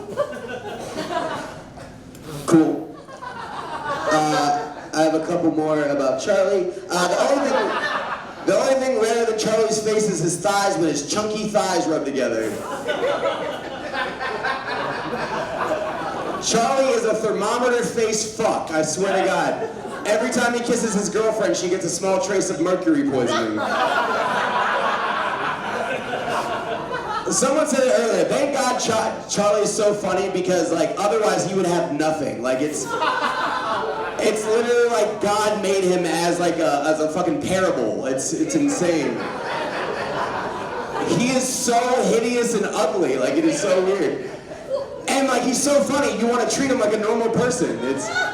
I feel like that kid in the Goonies felt when he took Sloth home, you know what I'm saying? Alright, that's enough of Charlie. Wait, no it's not. Charlie's had a black girlfriend for years and has learned nothing. Alright, let's see, what else about Charlie? Alright, cool, that's that. Cale Moore wasn't here because he got his dick stuck in a thumb drive. I'm just kidding. Cale Moore is actually somewhere meeting a 13-year-old child. Who's actually a 40-year-old victim. He's a victim of a pedophile hunt right now. I love how, did y'all hear in the recording how you can tell which jokes he liked the most because he paused more for the potential? Wow, what hubris on that fuck, dude. That was insane. Either that or he just ran out of breath for talking that long. Cale is such a sloppy fat man. It is so insane. Let's see. Did you hear when, yep, I did that. Cale has a little brother named Stu. Stu just graduated from law school. Stu is a very cool guy.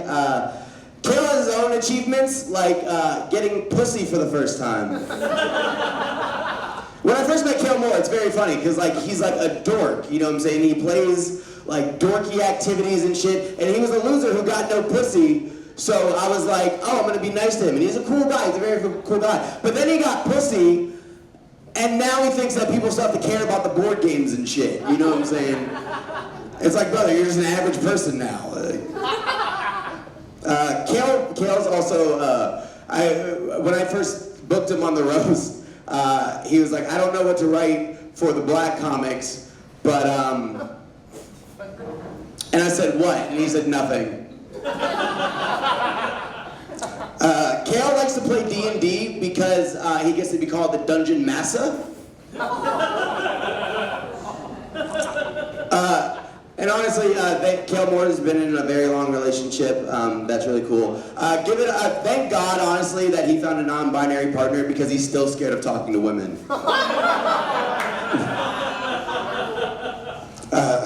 Cale only got a job working in the mines because of the plausible deniability for blackface. Alright, oh yeah, here was the screen name for the whole pedophile hunt joke. His name was Slutty Dungeon Master XXX69. Cool. JRonn is here. I love JRonn, he's one of my favorite comics. Or as Cale Moore calls him, the other one. It's funny, JRonn has a problem with pronouns, but showed up dressed like him from the Powerpuff Girls. He looks like his dog Pitbull's Red Rocket, dude. It's insane. That is... Holy shit, it looks like a superhero died and you're attending his funeral. You're dressed like the cancer that killed Chadwick Boseman. That was too far. It's alright. If you want to see more JRonn, you can catch him as one of the spears in Black Panther. JRonn's so skinny, he absorbs calories from smell. He has a very shrimp-like body. He's trying to become an actor so he can get a show called Kenan and Krill. JRonn looks like flypaper. That was the last one I had on him. Oh wait, no it's not. JRonn is a vegan, or as his dad calls it, homosexual. Last one. JRonn is a sundial. If he stood in the middle of the field, you could tell the time. Laz Hamlin's here. Laz, notably my favorite comic in the city. He's a really good guy. He's really Instagram famous, or as he likes to tell the strippers at Paper Moon, famous. He posts a lot on Instagram. It's crazy. Whenever I go on Instagram, I love to play the game Instagram Thought or Instagram Thought with Laz Hamlin's big head talking in the background. Laz, you're a horny bastard. Like, that's why the shot in every single video is only shot from your second chin down. You're just covered in your own Laz. Sitting there probably looking like a bonbon. Cool. After that, you can, if you want to follow Laz, honestly, follow him at Ham Funny as a Bitch, and then after that, follow his OnlyFans, Ham Thick as a Bitch. Honestly, look at him sitting over there looking like my boyfriend. Laz, he won 2 comedy competitions within the same week. He won $2,500, and he took me on the best date of my life. No, I'm just kidding. As soon as it hit his account, it immediately went to 0 from all the OnlyFans subscriptions. Boo me, go ahead, boo me.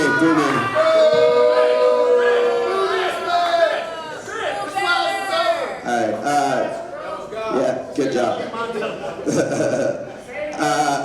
I'm so glad this show's ending. Who am I? Sorry, Jacob McFadden impression. Laz Hamlin, you wear that hoodie every single show, and I found out why. I wore a cologne that you said you liked one day, and I gave you a hug, and you've never taken it off since. DLo, you Scary Movie 3 impersonator. Holy shit. Also, DLo, or as Cale Moore calls him, the other one. DLo is the lead singer in a 311 cover band called 7-Eleven Cashier. DLo's so fat that DLo stands short for DLo Beaties.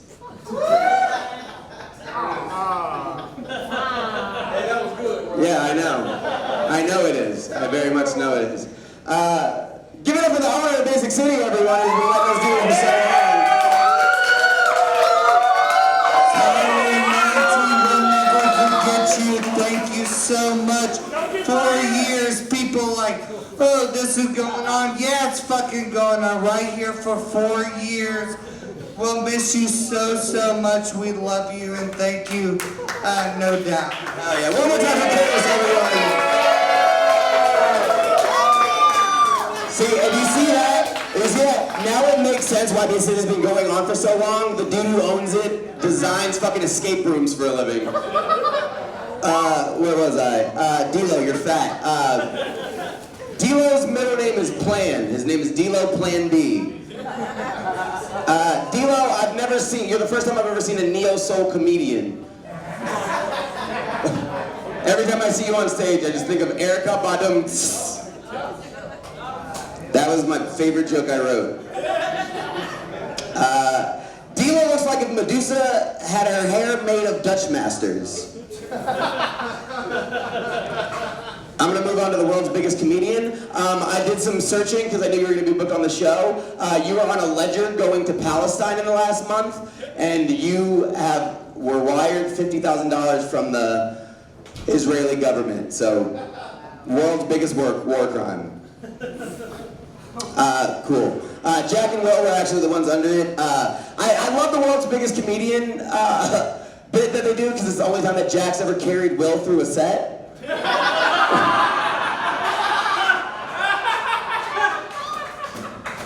I mean, we can all agree the best thing about Jack Parker is Will Meitner, you know what I'm saying?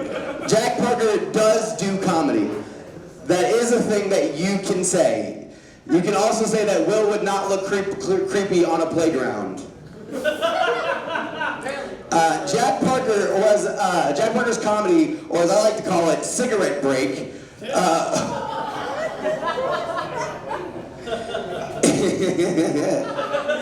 You gotta pick one. I'm sorry, dude. I smoke a lot of cigarettes. Where was I? Fuck. Yeah, you're bad at comedy. Stop doing it. You're a better producer than you ever will be. Jack Parker's comedy is the equivalent of making an appointment on the DMV app. People always make fun of how I dress. I made a bet with someone that I would keep dressing like this until Jack Parker made a joke that made me laugh. Please do it. Jack gives Will a lot of head. That's whenever Jack cries on Will's shoulder. All I have written here is, I wish Jack Parker wasn't. It's honestly, Jack is like, he's a freak. It's so weird. He has like this weird, like, how do you have a parasocial relationship with your best friend? It's his obsession with Will is straight. He has a death scenario where he talks about how he's gonna die for Will. And like, he'll talk about it for like 10 minutes and is passionate and like has like quotes. And Will's never given him pussy. Why is he allowed around women? Why is he allowed to be in public around people? He's a freak. Jack and Will, they've hosted a lot of shows. They actually gave us this room. That's insane, you know what I'm saying? Yeah, give it up for that. This would never be here. And also, if Jack and Will would have ran this room, it would have ended after 1 month. I mean, my God, boys. Y'all have had more fucking shows ruined than anyone I think I've ever seen. You've had more failed shows. Jesus, fuck, hold on, wait. I have it written specific. We're taking so many opportunities away from people. It disgusts me. Jack and Will have lost more shows than I've lost faith in the gay community. Jack and Will almost didn't do the world's biggest comedian bit because Jack said he would only do it if Will was facing lap in. Danny's here. I'm sure after a set, everyone said, why? I know. It's funny because Danny's like at the midpoint to where you want to feel bad about him, but then you're like, he's probably touched a woman. Danny looks like he was mean to a witch when he was a boy. Is that Danny or did Jared Fogle get out on parole? Danny looks like a white monk. He also looks like that white guy from the show Monk. Danny looks like Joe Pesci raped Rick Moranis. He would star in a movie called Honey, I Fucked the Kids. Or Good Feeler. Take your pick. Danny is such a people pleaser, he apologized when he made me come too quickly. Bryan Fountain, or as I like to call him, me during a full moon. I've told that joke for 3 years, it's never landed. Whenever I drank, I used to tell people that I was Bryan Fountain. That was a very funny thing that I did that a lot. He owed like a $70 bar tab one time, it was awesome. Bryan is half black, half Asian, we're biracial brothers, which means the only difference between his dad and my dad was that his dad was in the Navy. Asian mom. It was easy quitting drinking, hanging out with Fontaine, because he looks like me with jaundice. Bryan's skin tone is a day before a banana gets old. Bryan's skin tone looks like a glass of Flint, Michigan water. Bryan Fountain has the skin of the bottom of a dirty air fryer. Fontaine was raised on Tang with no sugar. Bryan's facial hair looks like he has the Venom suit from Spider-Man. Cool. Emilie Erbland, give it up for Emilie Erbland. One of my best friends in the entire world. Emilie has had so many one-night stands, it sounds like she's dropping a special soon. Emilie wears so much black, she looks like Louis Carroll in whiteface.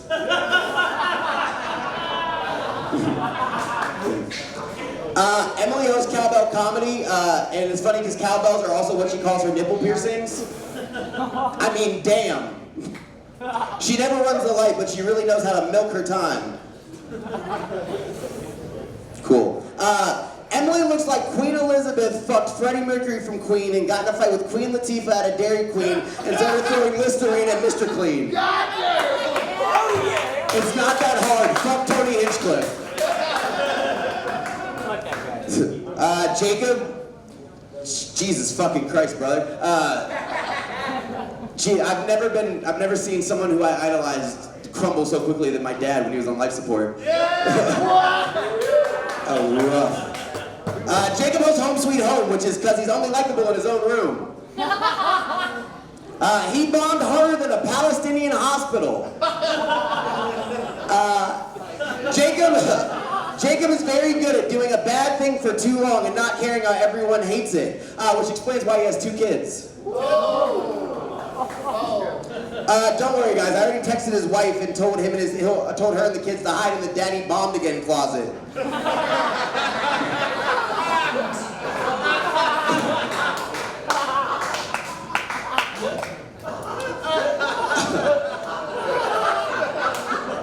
Yuck it up. Honestly, though, I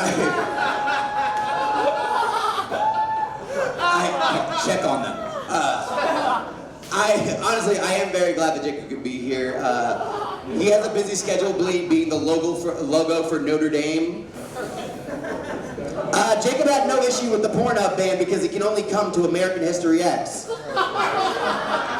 Whenever he comes to hate crimes, he calls it a live leak.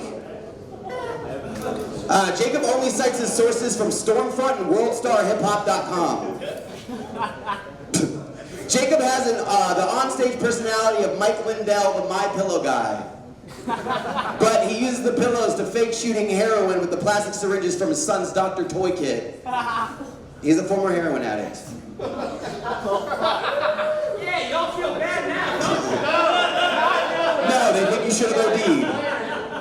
I recovered. Alright, I think that's everyone. Last but not least, my best friend in the entire world, my competing partner, Tyler Berry.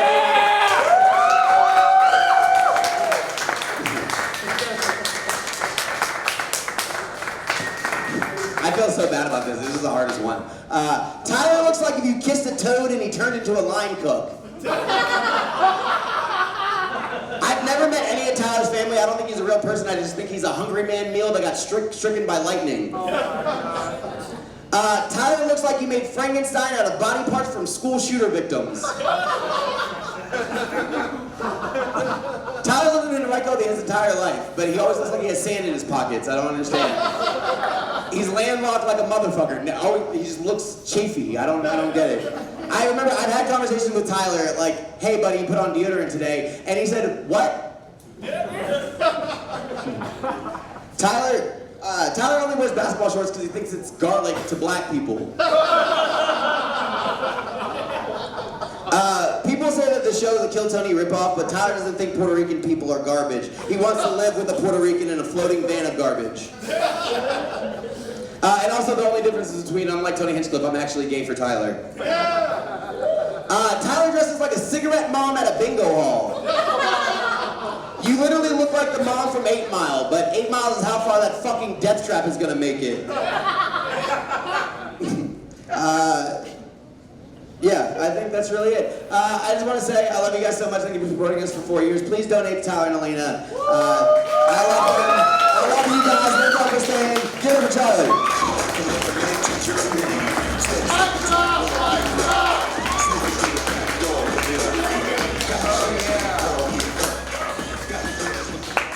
I feel like that could have been cut in half. I don't know.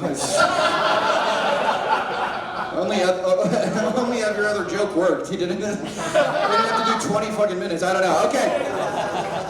Your final comic of the night. He's the reason this is happening. He's going away. He's going to live in a van. He claims forever. Most likely on June 12th he'll realize he doesn't want to and try to move back. But until then, please give it up for the man of the hour, Tyler Bauer.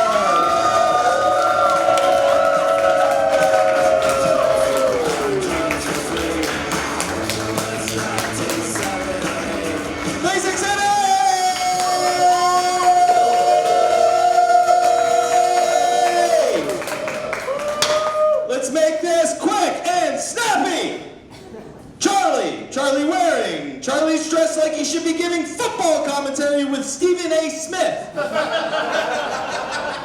Charlie's dad is Bob the Tomato from VeggieTales. Korn wrote that song Freak on a Leash about Charlie Waring.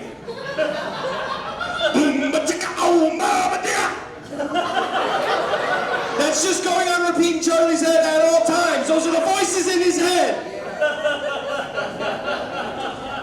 Charlie Waring, he used to hold a microphone like a flute. He used to hold the microphone like this.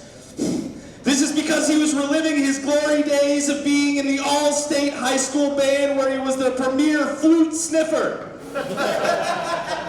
He'd sniff the flutes of the opposing... Wait, hold on, shit. He'd sniff the flutes to make sure they weren't stuck up the ass of the competing high school band. That was his job in the high school band. He was very good at it. He actually had a full-ride scholarship to Berkeley before he tragically lost his sense of smell in a blindside-style car accident where he stopped an airbag from crushing a child to death. The Blind Side, of course, is about Charlie Waring. He was brought in by a nice white woman. Cale Moore. Cale Moore couldn't be here, yes, we all know. It was very funny with the physical Cale bit. If you've ever played board games with Cale, it's a little insane. When Cale plays board games, he's like a drunk dad at a Little League game. Don't wake Daddy, or like, don't wake Cale Moore. Cale Moore works in the mines. That's a gnome's job. That is a gnome's job. He's basically a unit in a real-time strategy game. He's a Pikmin. Cale Moore is not related to Demi Moore, but when he comes, he does call it the substance. Danny McCabe is here. Danny McCabe is one of Jeff Dunham's forgotten puppets. He got rid of him, not because it was racist, because it was just too weird. Danny McCabe, of course, got rid of his glasses recently, as if that's the thing we're staring at when we talk to him.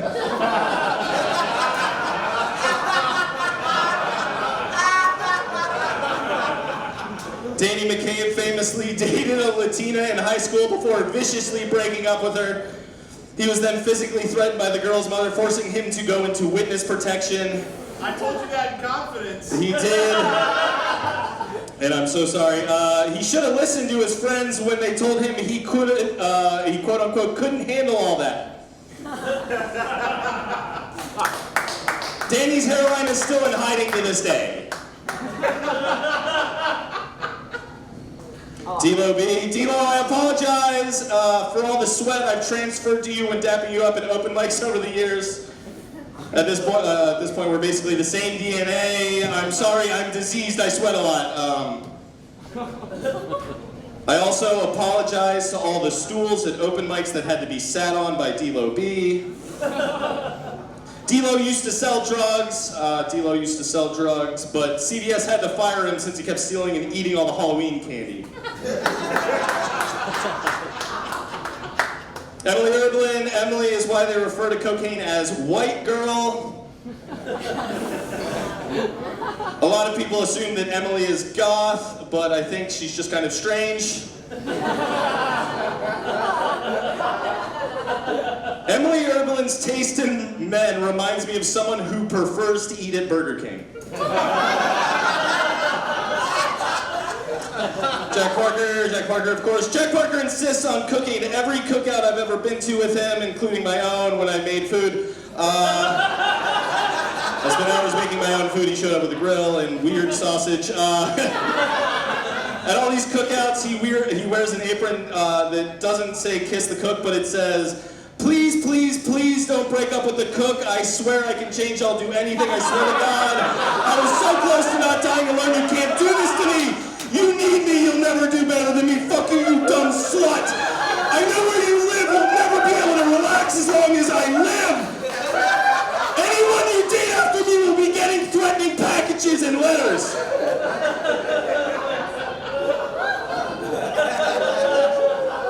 They call Jack Parker the bone collector. The movie Long Legs was actually based on Jack's life. Will Miner, Jack's best friend. Will Miner looks like a white hibachi chef. Will Miner once told me that he takes pisses on sleeping homeless people on Broad Street. That's crazy. Will Miner would marry a 2D cartoon girl if he could. Not an anime, it's Lois Griffin. It's sexy Lois Griffin. Will Miner, he tried to audition for the Impractical Jokers, but they said he was too creepy even for them. Did we just forget about that? The Impractical Jokers, me too, did we just fucking forget about that? Their crimes will not be forgotten. Will Miner's crimes will not be forgotten! And the world's largest comedian, give it up for the world's largest comedian. Actually, when the world's largest comedian got accused of sexual misconduct, it was called a #them2. Spelled TWO. JRonn. JRonn looks like Kung Lao if he owned a steakhouse on Broad Street. JRonn's made of tissue paper. You may recognize JRonn. You may recognize JRonn as that thing that J.D. Novelli uses to walk.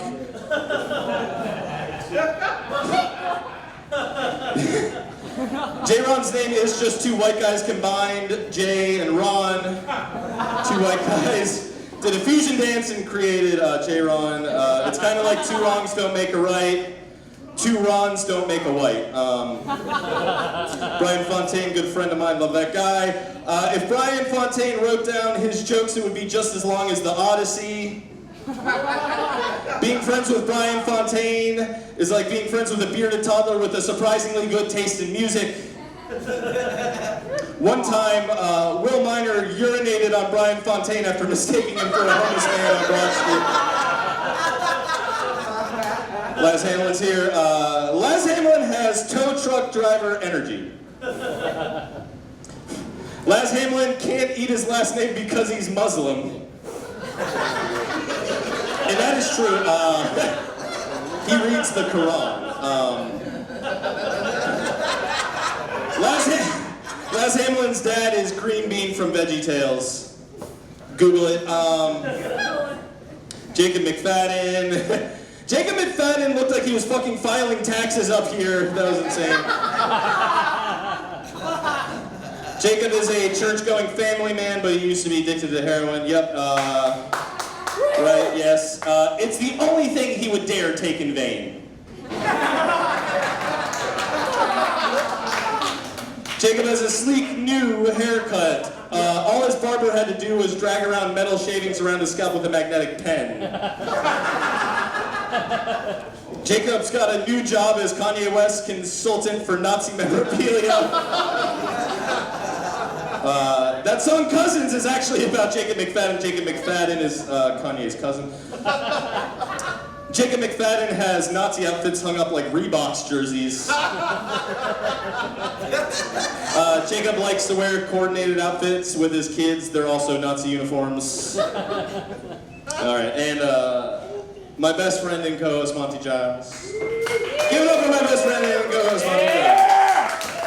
We started this mic 4 years ago after doing it for like a year in Fredericksburg at a hellhole called Casey's Music Alley. We did this format there to like 4 people. I yelled at a bunch of Fredericksburg comics at the last show. Don't remember it. Monty insists it's true.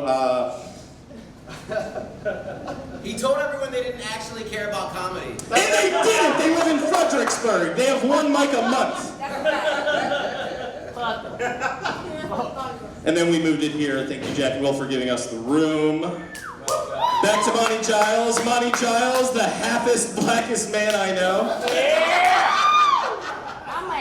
When you play an old school R&B song around Monty, he doesn't say, "What you know about this?" He says, "What do you know about this?" It's just like candy, strawberry, blueberry, all those good things. Monty isn't a full Monty, he's a 3/5 Monty. Thank you, good best friend, Monty Giles. Monty dresses like a toddler on vacation in the 90s. Me and Monty, me and Monty used to do a lot of cocaine together. Yes, you remember. We used to take a lot more bathroom breaks during the show. Me and Monty used to do a lot of cocaine. Monty used to cut lines. Now he just cuts the sleeves off of his shirts. Monty on cocaine proves that, in fact, black does crack. He smoked crack once or twice. If Monty saved all the money he spent on cocaine, he could have used that to buy a home gym. And imagine those gym selfies. Instead, he has to shove women and children out of the way of the mirror at Gold's Gym. Monty's stage name when he first started stand-up comedy was Mo Giles.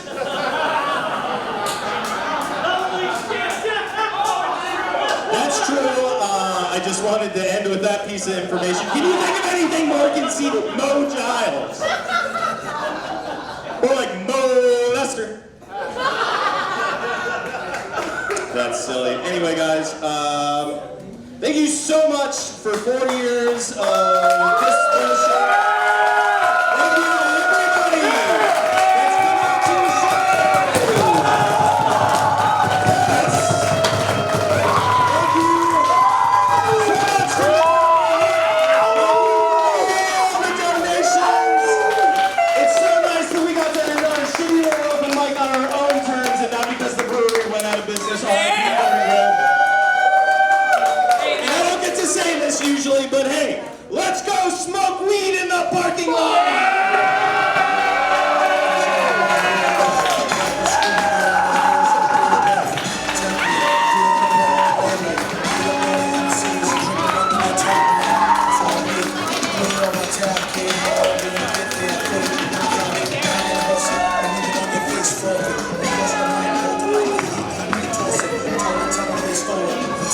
She told him get off it and a bunch of other bullshit.